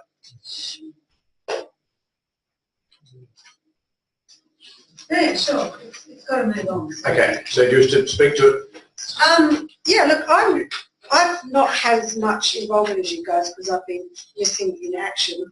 But having looked at it over the last 24 hours, I think what we're looking at here is a footprint. We're confusing what we're looking at with an outcome, and I think we've just got to be really careful with that.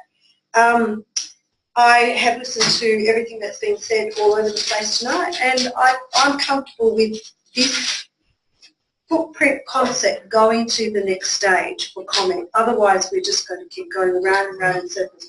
Because I think it's a little bit like what my son at the moment, who would really like to drive a Mercedes G-Class but can only afford the second-hand Commodore that was given to him as a hand-me-down. So you just got to be really careful with that sort of stuff. So thank you very much to the team. Thank you for your hard work. Thank you for your hard work and feedback tonight. I think we're ready to get comment from the next bit of the presentation, which is the reference group. And see where we go. Thank you. Do I have a second?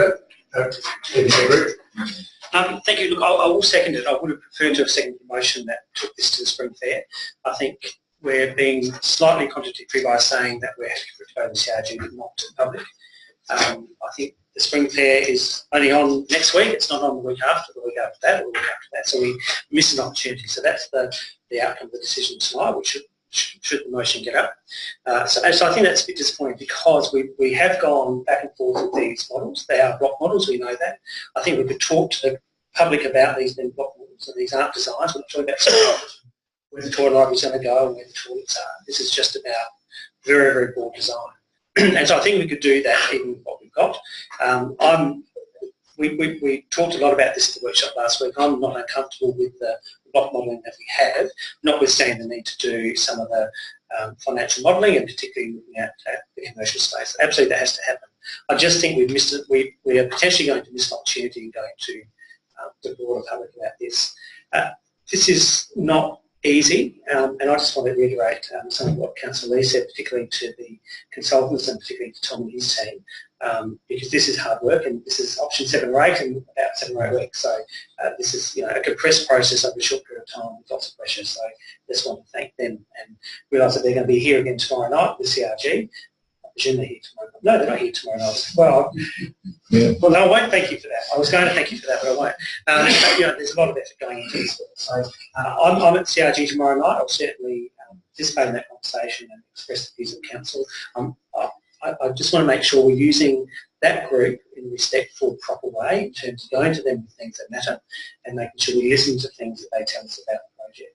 That's really important for me, otherwise we might as well not have them. And I think we should have them. I think we should use them wisely. So I concur with the motion. I would prefer to have seen a bit broader consultation, but I'm supportive as it is. Thank you. Further debate, Councillor Evans. Yeah, just to echo the points of Councillor Lee and Councillor Green as well. This is tough stuff, and it is very much an evolving project. We know that there have been substantial changes since we set out on this journey. Indeed, probably the best part of 2+ years ago now. A lot has changed and a lot will continue to change. What we see tonight and what's in the council report is reflective of our workshop discussion last week. We had quite a detailed workshop discussion to canvass many issues, and we are evolving our thoughts and we are evolving our processes, and indeed what we have before us tonight as a block model, perhaps is somewhat similar to where we'll ultimately end up. Don't know. The big question for me is purely spend at the moment. So it's, we need to be aware of what we're prepared to spend on this project. We need to commit to a budget that now we understand, and we need to be able to then move forward once we're at that point. Looking forward to the opinion of our community reference group as well, and to start to have broader conversations with our community at large as well. It is quite a large project, and it's one that we should be looking to canvass the views of our community in. There is some more detailed modelling. There's some more modelling, particularly around the implications this is going to have on our long-term financial plan, our asset sustainability ratio, our debt to equity ratio, as well as whether some of the more commercial measures like this tenanted office space actually make sense. Once we're clear on that, once we're clear on what these numbers look like, and I think we're very close to that point now, then we'll be able to move forward, in my view, with full support of the next steps, which are to further flesh out this design or any revision of that design, understanding that this project could now be up to 17 million as opposed to the 12, 13, 14 we've been talking about in the past. So absolutely, again, like to thank the team that we've got working on this. I can understand the pressures that are placed on you guys to deliver a great result for us as well. It truly is appreciated, and looking forward to continuing to move it forward in a timely manner. Thank you. Further debate? Councillor Stanton and then debate. I'm a little confused. I don't understand why we're passing a motion that simply notes something when we're not actually endorsing anything. It seems a little bit moot to me. It seems like we're passing a do-nothing motion. So we could simply let it sit and it would still note that we've seen it. But I don't understand the purpose of this motion. We could send it off to the community reference group without passing a motion. I'm a little bit perplexed as the purpose of this motion. Thank you. Councillor DeBack. Look, everyone knows what I think about pricing and things, but again, congratulations to the architects, because it's a very difficult crowd to please. And I understand they are block models, like I get that. So one of the things, I guess, some of the detail that I'm looking for, we've got an amazing building already on Prospect Road, and it's called Prospect Town Hall. And at this point in time, I don't know if it's even going to get a lick of paint on the outside or some flowers in the window boxes. It's got some beautiful detailing at the front, and all those things matter, and I haven't seen that sort of anywhere detailed, because that's just as beautiful a building. It can be just as a sense of entrance, and I think, look, again, we're talking around in circles a little bit, but I just want to focus right back on the community and what they wanted. and what they wanted was green space, or at least a vista out onto green space, and I don't know how they're getting it, and I'd really like to see that. You know, ease of car parking, again, I really want to see how that's going to happen. We're not going to be able to fit everything in that everyone wants, and that's understandable. And look, at the initial perspectives and elevations, I was underwhelmed with a two-storey building. I think it really kind of like lost opportunity. But at this point, I haven't got a business case to go to my community and say, this is why we're building a third storey. I don't have that. But certainly I think it would be a missed opportunity, as was, I think, the case back in the 80s or 90s, not to build a bigger civic centre to be able to do extra stuff like have libraries. So I'd be interesting to see what comes back from the community reference group. But yeah, I'm underwhelmed. Thank you. Any further debate? Just briefly from the chair, I want to ask the team a question just been raised by the previous speaker about the extent of work to the town hall. There is a detail there. There's a schedule. $700,000. Yes. Yeah. I'm assuming that includes painting. Painting outside? No, it's internal. It's internal. The thing, wait, the devil's in the detail. I know you're excited, but I've got the floor. Yeah, okay. So it doesn't include paint on the outside in that $720,000. No. Okay. But it doesn't. But it can. But it can. But hang on. Well, no. It either does or it doesn't. Not currently, no. Thank you. Keep the answer. You keep the answer simple and factual. That is very helpful. And the second question was, is there any proposal with the design to change all the fenestration and lovely detail on the outside of the town hall? No, I didn't think it was either. So the only thing is that it just might say the same colour as it is, but nothing else. It's that. Yeah. Thank you. Just in case you were wondering about those things, I'm very reassured by the team, and we might want to add a few shekels for some paint. I think this motion is obviously a transition motion. It's not where we want to be. We are running late, and I preferred we did have a concept we were all happy with, but we are not. And I think Councillor Evans has spoken quite well that we don't have the cost modelling on this firmed up. We're all eager to do an extra bit of third story because we want the presence, but we haven't got a model of it. And I feel very nervous about that. And I want to feel less nervous. I want to feel confident, in fact, would be my preference. I don't think we need to build out the entire site to get what we want. We've got this tension between want to have this large flowing space that relates to the plaza and also have this presence on Prospect Road and a building of substance. Well, we don't need all that space. We either have a building of substance or we have a lower one that wraps around the building and links into the plaza. That's actually, I think the costs are very similar to each other once you try and link to the plaza because it's 5 foot below the ground floor. So we have to resolve this tension, and that's what we need to do, preferably together, before we actually lock in this concept. I think the motion is helpful. Whilst it's a transition motion, it's helpful because it gives the staff the confidence to take what we've got in this discussion tonight to the reference group and to hear their feedback on it. And I think their feedback will be quite helpful to our thinking. And I do think that we need to see the financial modelling, we need to see it pretty soon. And that laid out thinking. This is well beyond where we want it to be.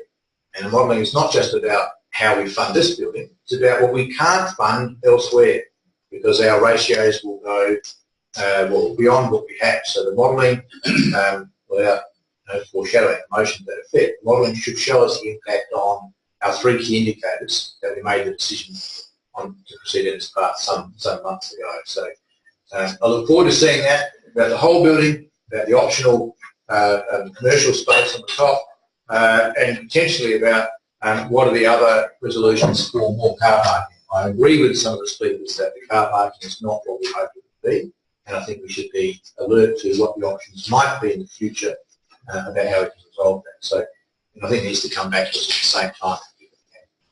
But I do think it's a useful motion to give the staff the demand to get on and do the next phase of consultation with our CRG and to base the modelling on what we've got before you tonight. I think that's sufficient to do that. So I commend the motion to your Deputy Councillor Lee. Putting it together, it's a fine motion. Is there any further debate? I'm back to you, Councillor Lee, to sum up. Just very quickly summing up, and I often wish that Councillor Evans would just get up and move motions because he speaks very eloquently and says all the things that I thought I wanted to say that never got out of my mouth. And I was going to respond to something else. Look, I think the Mayor's comment that it gives staff confidence in taking it to the community reference group, I think this actually gives the community reference group a bit of confidence in us that we are progressing this project. They're just as keen for it to happen as everybody around this table. Thank you, team. Keep working hard for us because God knows you have to, having us as clients. Hopefully the decision is made very quickly and we can all move on. Thank you. That concludes the debate. All those in favour? All those against? It is carried. Okay, thank you. That concludes the debate on the click tonight. Unless something pops up in general business I don't know about. So thank you for that. Thank you. You can stay for the balance of the meeting if you want, but I don't expect that of you. Thank you, team.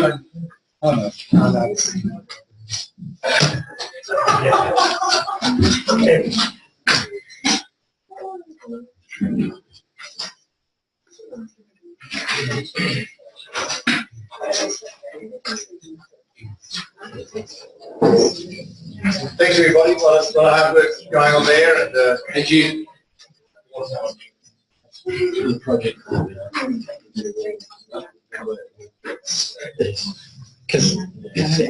you got the sinking seas there. I think we need to have regions. Yeah. Just to, again, do this whole thing. We got to do. Just do Otherwise, I get some milk. I think that there's a lot of conversations that were missed from last Tuesday night, which haven't been raised in the context when you guys have met. Okay, thanks for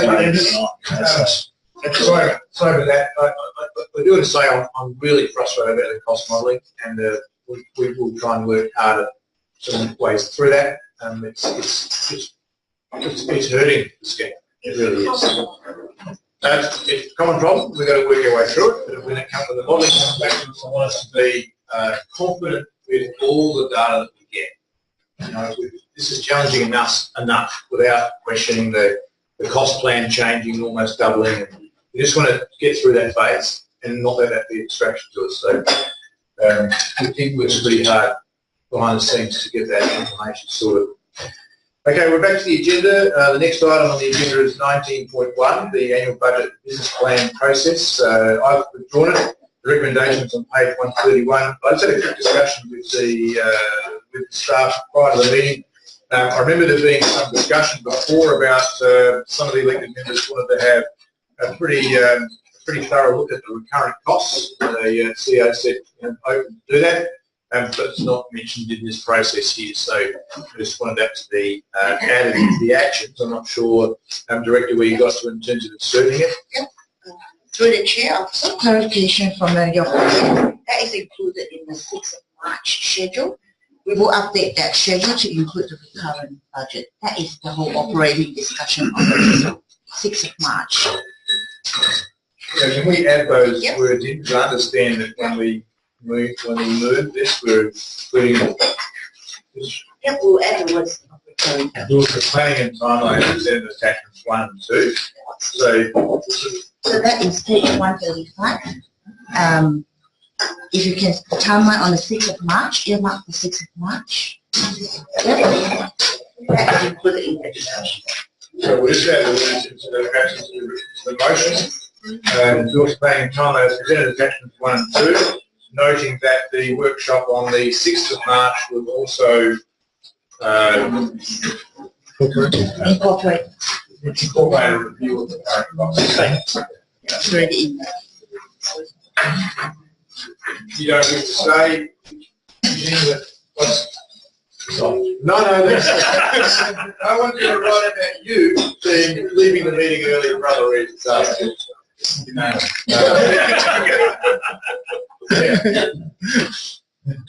Well, one made it down anyway. So, yes. that's what I picked up. Has anyone else picked up any part of this process that you didn't quite cover what you wanted to be covered? I hope you've read it and thought about your glee or frustration with the budget process we went through this year, and have looked at this thinking that this will solve your concerns if you have any. That's what I'm asking. If there are no other concerns, I'll ask someone to move it as amended. So moved. Thank you, Deputy Mayor. Wish to speak to it? Just very briefly, thank you very much to the staff for preparing it. Can I just make one comment about the consultation process in attachment 2, page 136. Every year we put that in the messenger. Every year we have some sort of public meeting. Every year we have 1 or 2 people turn up. A couple of years we've tried some really creative things. Can I just implore the staff to put as creative as they possibly can to think about how else we can engage the public with this. It's dry, it's dull, it's not that exciting, but it impacts them more than that way. Well, no, I'm not stopping Chris and Jenny. They're not those things. And all of us get excited about the budget. The public don't get excited about the budget until they understand what it means to them. And that's a connection we don't seem to be able to make, is between what it looks like and the impact for them. So I just want to encourage you to think about how we do that. We do the school group, which is really good. I was here this year for that. That's really fantastic. We've done some stuff in the library, we've done docking sessions, some have been successful, some not. I think we just need to trial new things every year. So I just encourage them to think about that. Thank you. Do I have a seconder? Councillor Zabaka, you should speak to it. Just briefly, I concur. I think the more people we get involved in the process, the better. And just what you mentioned about the kids, why can't we do a kids and parents? If the kids were doing a role play council meeting, you would get the parents as well. So maybe think about when you time that and how to get the school communities involved. And I think that might be a way to reach out to people. We have the same group. We'll keep them apart. Any further debate on this item? No, I'll conclude debate. All those in favour? Against? It is carried unanimously.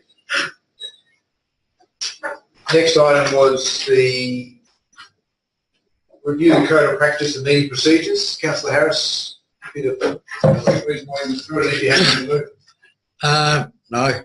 Yes. No, sorry. Yes, no. I just had a question to ask of the Chair. Okay. Rattle off your brief question. The question is about standing and sitting during the thing, and I believe, and I wasn't here, unfortunately, September 1, so we only tried one meeting.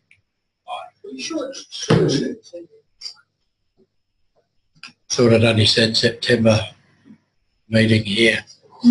Oh, that's my recollections too, so maybe the report is not required. You think it's only one? So I thought I was here for the other one and I stood, so unless I've made a mistake. I thought we had it sprung on us, that's why. We didn't know that we're actually going to be doing it. Oh, we may have got a special meeting, so yes. That was the other one I'm thinking of. Right. So, good question though, Councillor. Okay then. So I'll wait to make my comments. Someone moves it. Councillor Deputy Mayor, have you moved it? That is me moving it. I'd love to hear the debate on the issue. You're moving it, sorry? Yeah. Oh, okay. Do I have a seconder? I'll second it. Councillor Baggy, you happy to speak to it? I am. Can I stand? Is that what we've been voting for? Well, you need to stand to speak to it if you wish to speak to it. You can vote on whether to keep standing as part of this. You can debate it and vote on it later. All right. So, yeah, I'd like to stand. That would be great. But I think it's one of these... I can't change now. No, you can do it. But, yeah, I think if it gives clarity to the administration and the public, I think it's all great. Thank you. Thank you. Councillor Harris. Okay, well, in the main, I support the rest. I've read through it and that, but the problem I have, and I'm glad actually we had a meeting like we did tonight. We had a whole heap of people sitting behind here, and apart from Louis, the midge, that you might not notice is not sitting down at the moment, and you can't tell she's standing up either. But when you got people behind you and you got a nice, well-built man like the Deputy Mayor and he stands up, it's very hard for people to see past.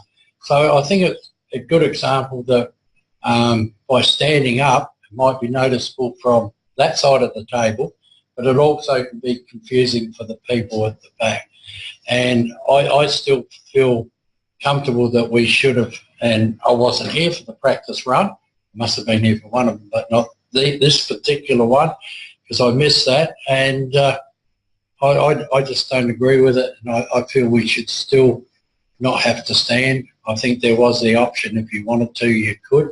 I think that was discussed at one stage, but I feel it's quite good enough, and the people I know around the table here, I know they respect the position they've got, and they would behave themselves while they're sitting down speaking. So I'll oppose the motion. Okay, thank you. Further debate? I'll chip in from the chair. From my perspective, when we did trial it, I noticed that a few of us were quieter, and to me that made it hard for me to hear what was happening. But it made it really hard, I think, for people in the gallery to hear what was being said. And I think of the compromises that we make in the situation, and you certainly named one, Councillor Harris, about having our backs to the gallery as it is. When your back's to the gallery now, standing up doesn't change that. It just sort of makes it a little bit taller. But that compromise is one thing. But the gallery not being able to hear proceedings is another, and I think, greater detriment. And one great thing about this chamber that was designed by a previous council, and I know Councillor Barnett's engagement in the design of this round table. This is one of the very few round tables in councils at the time. There wasn't a stage with the mayor and the CEO and whatever. Very democratic way of meeting. I thought it was a terrific development. It's also quite intimate. We're quite close to each other, and that means we haven't had to have a PA. A little red button thing on one person's. We've got the button on, turn your button off, and the control panel that the mayor has, and it's like, to me, I find that level of amplification might be good for people who are hard of hearing, but the level of control that it would give is, I don't think it would fit who we are as a community. And if sitting down lowers people's voices, and that leads us to having to have a PA system, I think we would have lost something about the nice collegiate feel we've got in this council. So I'll acknowledge that standing up does appear a little hostile to the gallery, but no one in the gallery has ever complained to me about that at all. I think they understand it's part of the formal meeting process, and they tell me when things don't go well, and they've never mentioned that one to me. But not being able to hear, they have certainly mentioned that. And for some reason, when we stand up, we're prepared to speak a bit louder and project our voice, and that's what's been noted by the staff, and I thought that they reported that correctly, and I agree with it, therefore, in the motion. Any further debate? Councillor Barnett. Yes, because it was one of my suggestions, but I do think we had sort of like a trial that wasn't a trial that wasn't a trial that was a trial, so I don't really think we've actually trialled it properly. And I just do wonder, how do we get on? Do we have any dispensation, or does the presiding officer give dispensation if somebody has a disability and can't stand, and all those sorts of matters? So I don't think we've clarified that situation. And the staff member, what if the staff member is wheelchair bound and can't stand? I mean, it's embarrassing to me if some of those things pop up and we're there all saying, oh, we didn't think about that. Well, I'm thinking about it. So I would like that point to be made and clarified, and that we should have some something in writing about that sort of issue. Is that a question? Well, I haven't answered it. I just want you to be asked. Yes, I'm asking if we can have some clarification. Okay, so my interpretation about meeting procedures is that they are not specified under the Act to the extent of standing or not standing. So if someone chooses to sit down, they're not in breach of the Act. They're in breach of the meeting procedures, which I have discretion over on your behalf. So I can exercise that discretion. Should someone be sitting down and disrupting proceedings, which we've never had, then there are other mechanisms within the Act to remove someone who's disrupting proceedings. I can't imagine we'd do that to someone who has difficulty standing. And in fact, we have had, on occasion, people who have had difficulty sitting and have stood. And technically under the Act, that's a problem when it comes to voting. So I'm happy to continue to exercise discretion from the chair because it's not a requirement under the Act. Manager governance, is that, do I interpret that correctly? Okay, I'll get a gold star. Back to you, Councillor. Yes. You know, and because on one hand, standing does help me stretch, and others, I'm sure. So there is some sort of something to be said for that. So do we have to be bound by actually having one that you have to, that we have to have a ruling that you have to stand? Why can't it be optional? I understand that it has been a requirement, and what's before us tonight is to maintain that requirement. Manager governance, is that correct? So through the mayor, yes, previously it was I need to stretch anyway, Councillor, so thank you. The requirement for elected members to stand was actually under the presiding member responsibilities previously, whereas we're proposing to actually put it into supplementary provisions. So it's just in accordance with your other provisions, which are supplementary. So it's still a discretionary thing, but again, like the Mayor alluded to, if we have difficulty sitting or standing, there's obviously exemptions that you can get on the night from the Mayor to do so. Thank you. Any further, Councillor? All right, so we haven't got any direction though on that in our writing there. So somebody may come, like we had a deputation who had a knee problem, and until he mentioned it, then he couldn't stand. But I think we do need to have some further clarification about that. If people have issue with standing, then they should let the presiding officer sort of know. It can be in confidence if they wish. Yeah, I just think it's all a bit too loose at the moment. I think we just need to be a bit clearer about these things. Thank you. Yeah. Any further debate? No? That concludes debate. Councillor, Deputy Mayor Mark Groot, are you happy to sum up? Look, I am, and I thought it's just worth pointing out a couple of things. One is that the effect of this motion tonight means that we no longer have general business on the agenda, so I think it's worth just pointing that out, which means rather than raising issues at the end of the meeting, we'll have to be a little more organised around raising them as formal motions on notice. I understand that's the new procedure. The other one, which I can't recall being here just to check, the issue of recording questions and answers asked without notice. Can someone just remind me that doesn't form part of this, or does it? Because it's not listed as a change, so we maintain the status quo on that, which is that we don't have. Yeah, you're not asking a question and summing up, so... No, I'm not. I was just, thank you. I'm just thinking out loud. Some of us may have nodded or possibly done this sort of thing. I have. Thank you. But look, I think this, Councillor Barnett's raised some interesting issues and some valid issues, but I think we do work well here. I had reason to be at the LA City Council recently for a council meeting, and it's a very different feel. It's a very formal council. The gallery's a long way away from the members. They sit opposite each other. There is a stage, and I think we're really lucky here to have something to display to gallery members should we choose to. I think it works really well. So, commend the motion to everyone. Thank you. That concludes the debate. All those in favour? Against? It is carried. Thank you. Next item on the agenda was the resident satisfaction survey results. I've withdrawn it because I've just encouraged the CEO to add some work. So there's a process of how we use those results somewhere. So there's a extended recommendation up on the screen that a findings analysis be undertaken by council staff and incorporated into the annual business plan budget process, and potentially other processes, but certainly at least that. So I support the additional item, but these surveys are such a good snapshot, and it's tempting to read them or gloss over them and kind of think, are people generally happy with us? And if they are, you kind of put it to one side. I think there's such a lot to learn from that feedback, but you don't learn anything unless you change what you're doing. And that's why we encourage the CEO to do some more formal report about what we might do in response to that survey. So I hope you're okay with that. Does anybody wish to move parts 1 and 2 as they are? Councillor Lowe. Yes. You speak to it at all? As we like to say, I will briefly.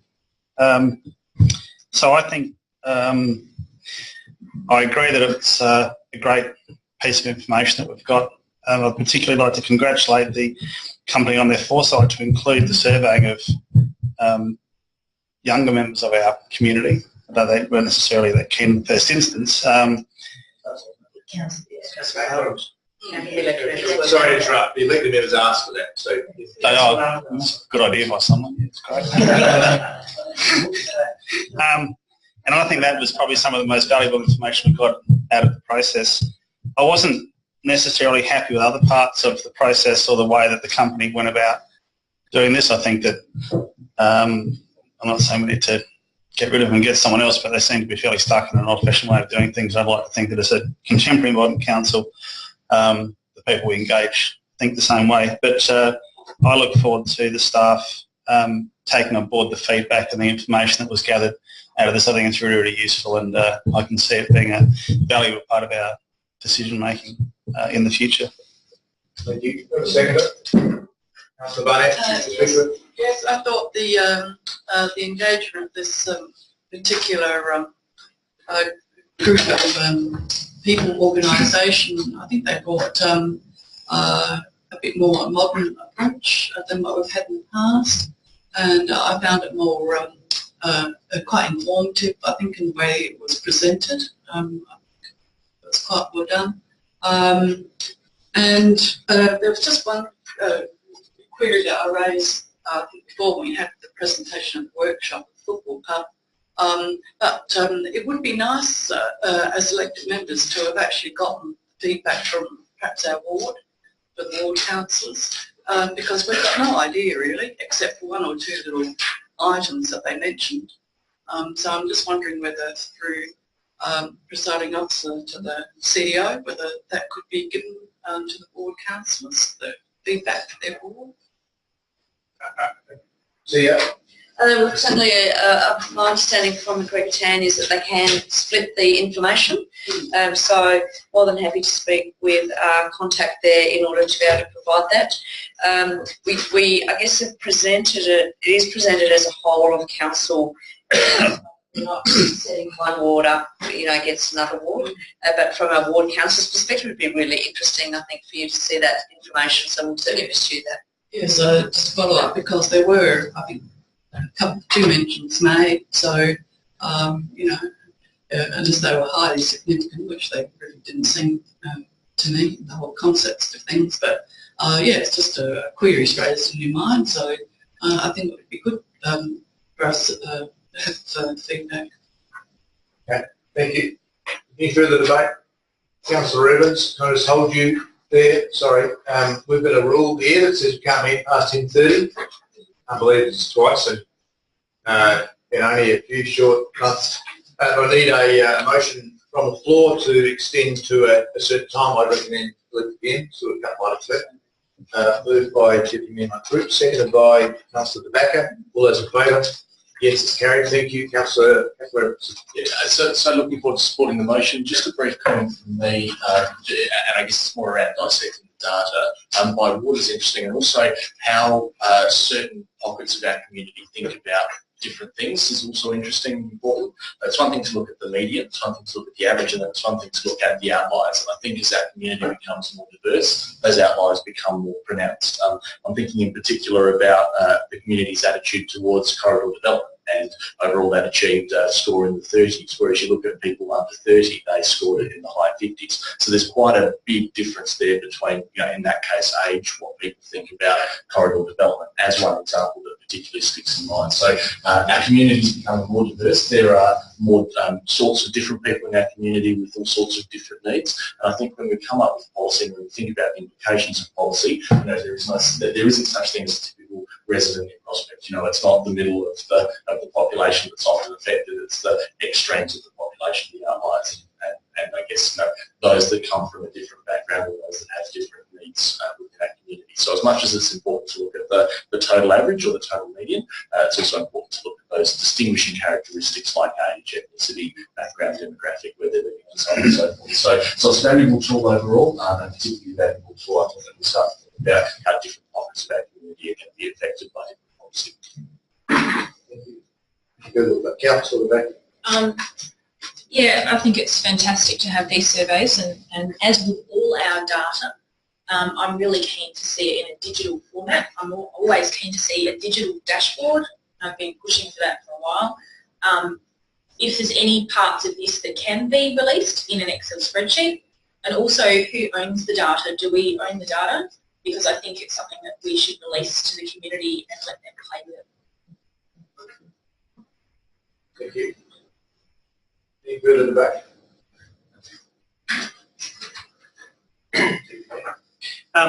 Just very briefly, a couple of things. One, I thought one of the headline numbers here is really interesting. Overall satisfaction, 68%, down from 74% in 2015. It's very hard to unpack that as a simple issue. But I think that's quite telling. And if you go to the low satisfaction, high importance items as well, the one there that really caught my eye was council has open and accountable practices and decision-making processes. I'm really concerned about that because I think we, as a council, certainly I do, pride us on our decision-making and transparency. Look at our in-confidence sessions versus public sessions. I think we would rate fairly well. I don't know how we rate compared to other councils, but I think we would rate very, very well. So those two kind of interests me. That in time as the CEO and staff look at where we go with some of this.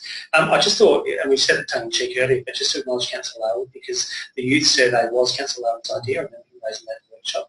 I've been involved in some of these. No one else has thought about it before. So I just think it's worth acknowledging Councillor Lowell's role in that. Any further debate? Councillor Lowell, would you like to sum up that compliment?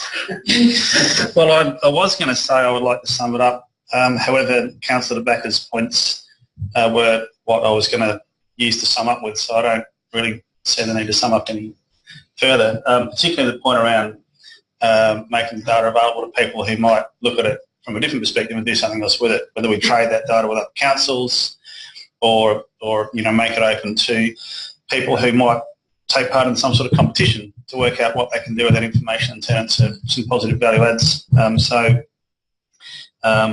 I think that's something that we can discuss at a different time. Thank you. That concludes the debate. All those in favour?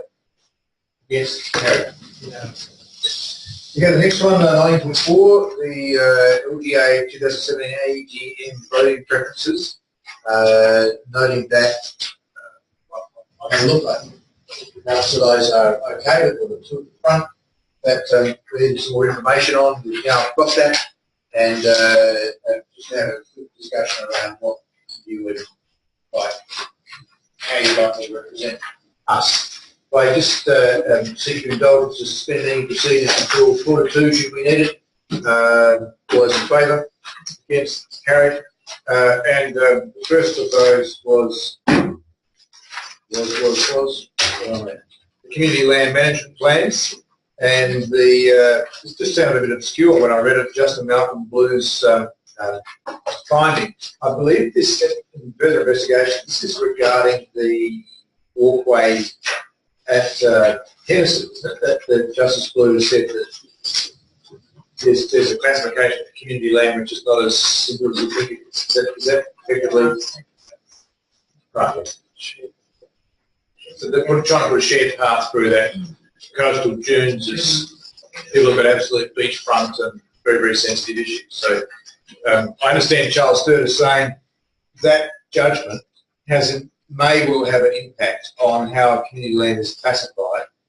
To me, having found the background, that seemed like a sensible thing to ask the LGA to do, to make sure that we're not off in pixie land and another council gets caught at another point in time because Justice Blue's finding will be applied to another chapter. So I'd be in favour of supporting that one now unless there's some violent objection.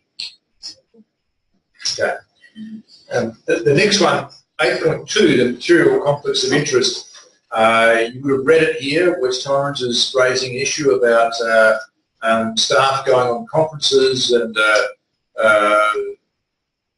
that particular one, and some other kind of fuzziness around other things that might be raised where the member should be able to participate in the debate.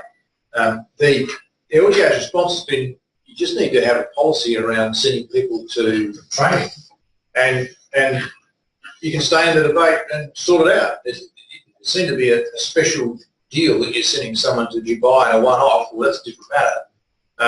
But there's ways to manage it. So I wasn't convinced by this one on the face of it that it needed a change. But I have to say that we are not so troubled by the conflict of interest arrangements here.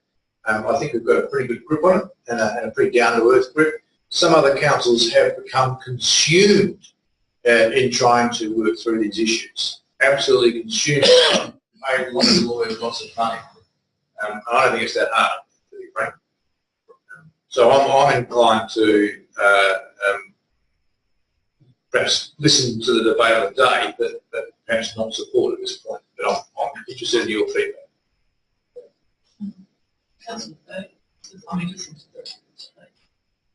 Who knows what might come up? That's true. West Torrens. That's right. That might be important for other councils, but not so much for us. So. Yeah. I think it's because of the way the council structure their business in some parts, and some others are.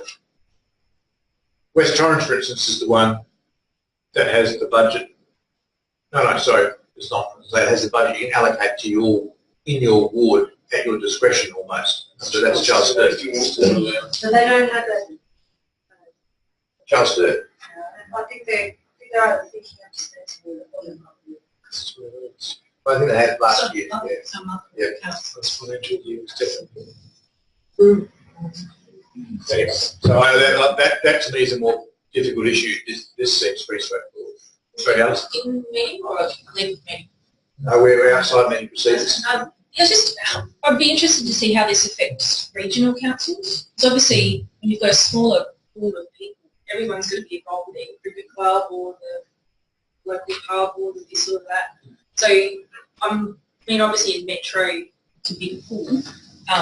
But yeah, it'd be interesting to see how this is affecting the regions and what they think. Yep. No, probably why I'm inclined to listen. Presenters put it well, you never know what might be brought up. But I haven't heard that so much around the board table. But there are instances with small councils, the council is comprised of some of the contractors. So they go and build a playground, it's like, I've got to leave the room and there's no quorum. It's like, this is tricky. Putting my other hat on? Yeah, it's very rare, but it can happen.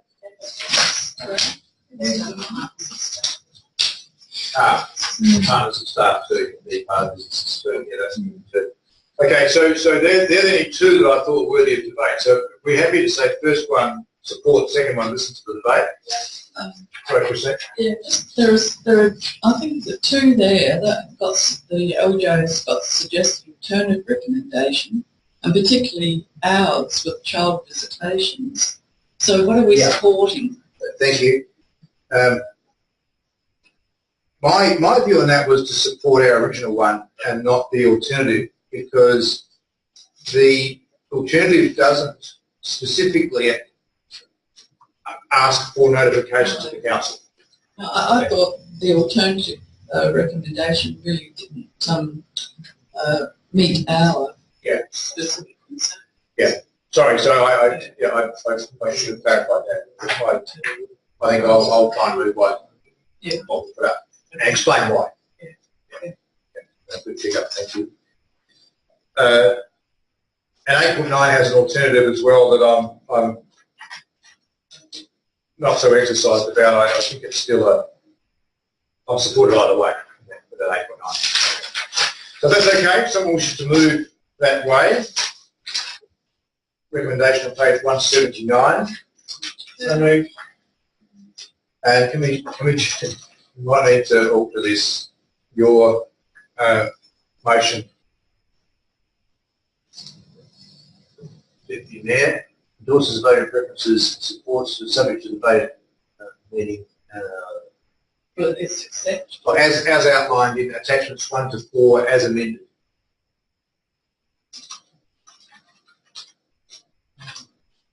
So the apostrophe of preferences in the last line. Yeah, so this still gives me the discretion if someone puts up a very convincing argument one way or another that I can do something other than what you've endorsed tonight, which I think is important. Thank you. Deputy Mayor, you wish to speak to it? Do I have a seconder? Councillor Lee, you wish to speak to it? Any further debate? All those in favour? Against? Carried. Thank you. Unanimous? Yes. The next item is 9.5, Strategic Plan for 2020. And we've drawn this because I had a number of comments on it in terms of, I probably wasn't content with it, I guess. I'm not sure whether others were, but I had wondered whether it was ready to move, would be my view. So I've got to, I'm conscious that it's pretty late, but I had a number of issues that I wanted to raise, and they require more detailed discussion than what we've got time for tonight. Does anybody else have any questions or any comments on it at all? I would just like to look into it more too, and I think with a new chap coming on board, and that was one of my major things in my head, that there's some various things that I've heard raised, not tonight, but over a period of time, about these 2-year look-arounds and 20-day look-arounds and all those things that I was inclined, I was happy you did, that I'd like to look at it a bit better, a bit more, a bit more time and detail to look at certain things. Just see, given the lateness of the night, I'm wondering if this came back to us next month, would that present influence for yourself or you? No, we can certainly represent it next month. If it just lapses, then it hasn't been put to the council, and that will provide a bit more time to seek some clarity, particularly from the Mayor in relation to comments that he wishes to present. Provides a bit of an opportunity for the staff to have another look. We did have a discussion today. It is challenging for the staff to work through this. It is intended to be a work in progress, so it's not supposed to be one endorsed document and that's it. So it does provide a framework for the staff to work towards, and that's the intent. We wanted to be able to demonstrate to the council that there's a whole range of services that are being delivered that actually supports the strategic plan and the targets. So it's not just the operational and capital projects that you see on a regular basis that's meeting those targets. But there is an opportunity to question business as usual, and we have challenged the staff in saying, well, where do you see yourself in 3 years' time? Sometimes that's an interesting discussion. Because they're sitting there saying, well, we haven't been given direction not to deliver the service, so we see this service as being part of the suite of meeting the target. So there's a round table discussion that we need to have with staff, and happy to facilitate that and then present some further information at next month's meeting in regarding to, well, what do we not want to challenge in relation to the business as usual, and what do we want to see your views on in order to be able to give us direction in terms of that answering that question. Thank you, CEO. Just briefly, I would beg your indulgence to give it a bit more time.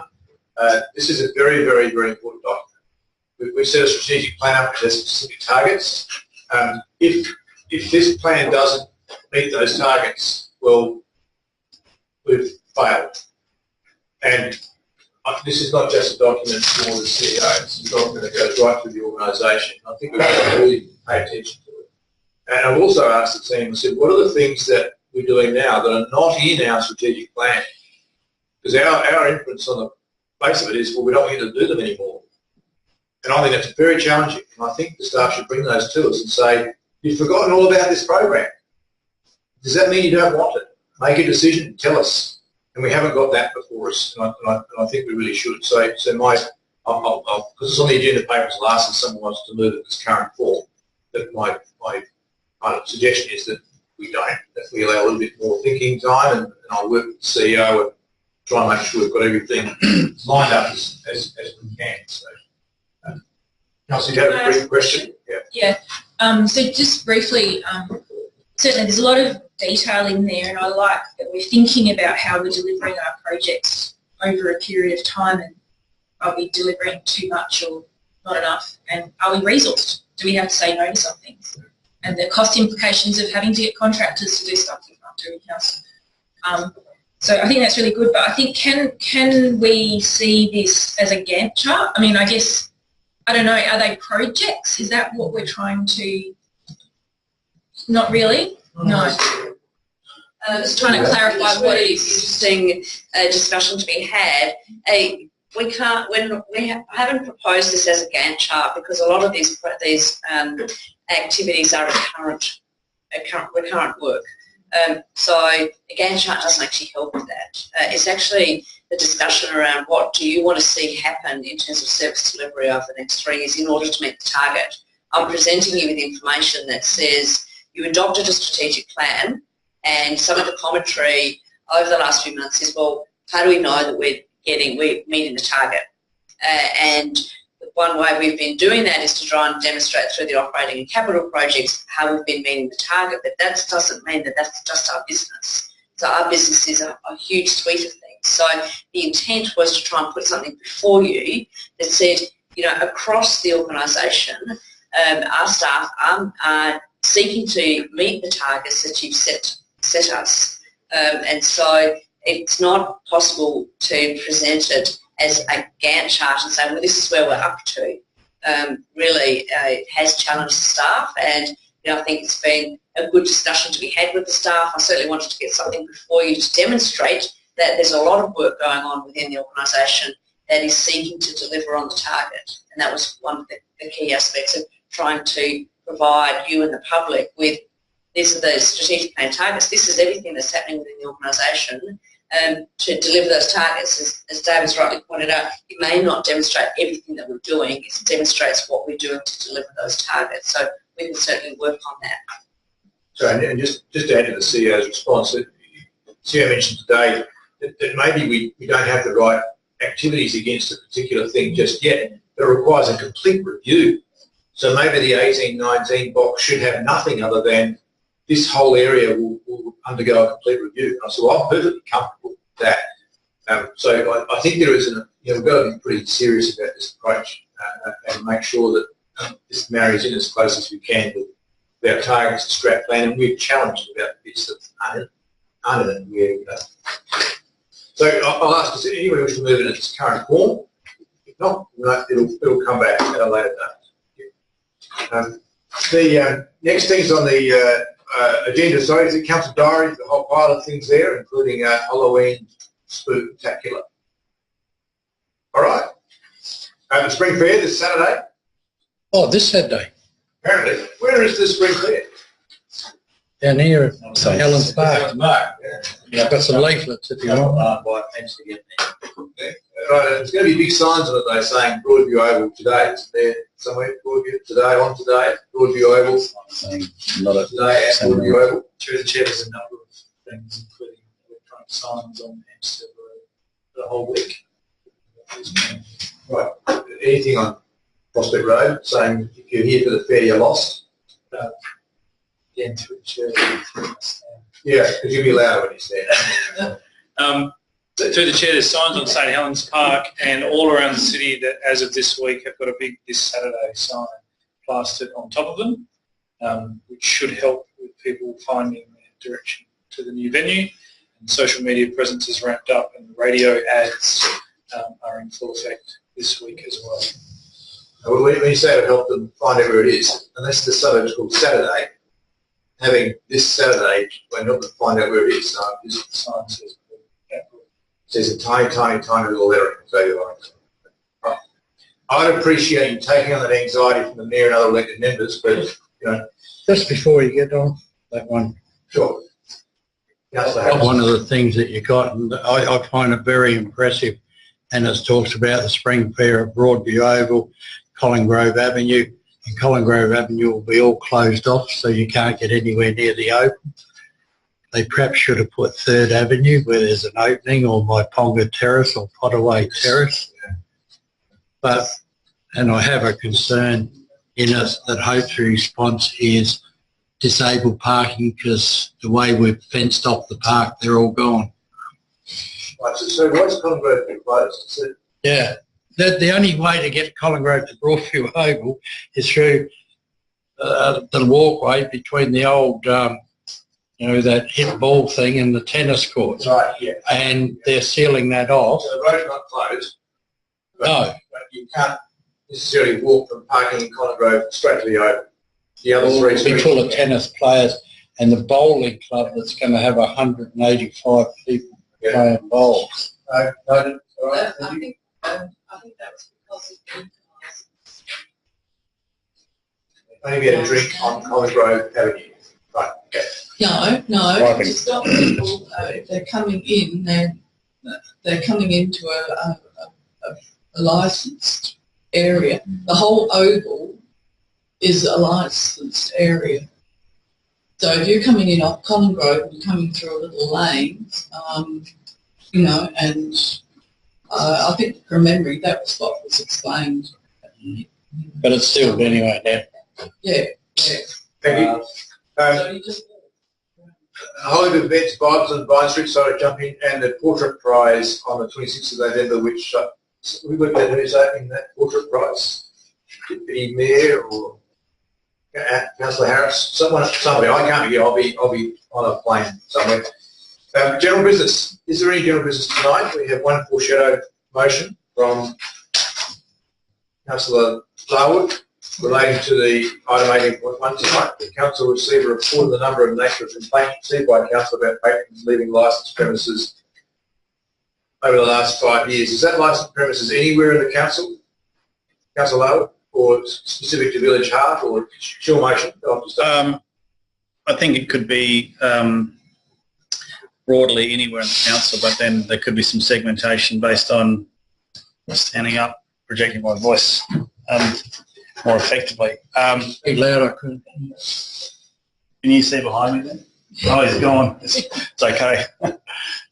Yes, I think it would be good to see a broad overview of all of the council area, and then if there's any value in breaking it down and segmenting it in a way which makes sense, I'd like to see that further breakdown.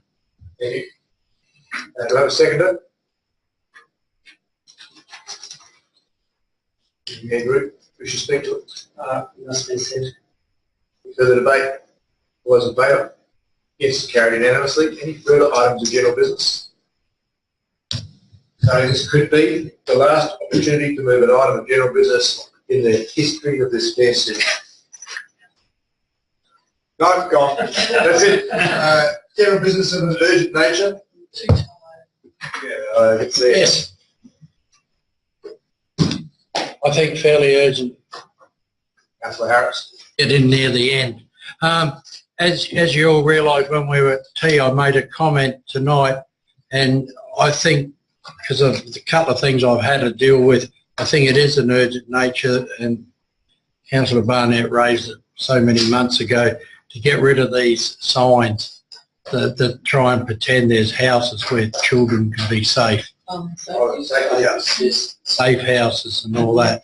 I had to run in with the young lady and the two men, and then my kids, not my kids, the kids on the history walk today raised and asked where the houses were.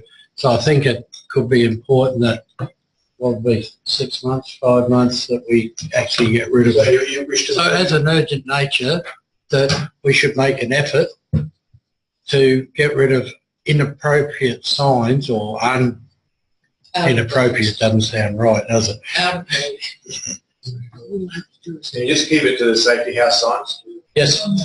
Well, neighbourhood watch should actually be removed as well, because they're illegal if you've got them up. They've got the wrong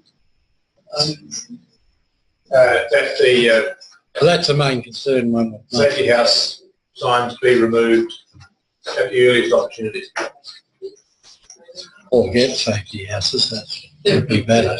Now, under the new procedure, which is in fact the old procedure if you read your notes, I have to seek leave of the meeting to even accept the motion. So have you heard the motion?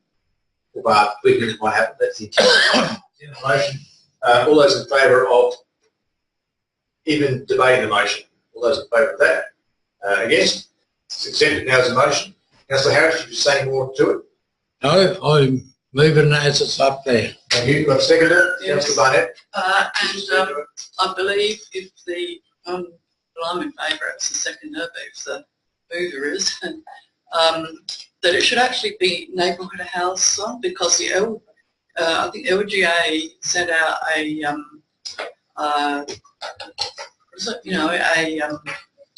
a memorandum or circular, that's what it was, about this, but it was about last year sometime. That's why I started collecting, going online on Google Maps and finding out where all the signs were. So, sorry to interrupt, neighbourhood watch or neighbourhood houses or what? No, there's the safety houses, right? That's the red and yellow sign, which is defunct.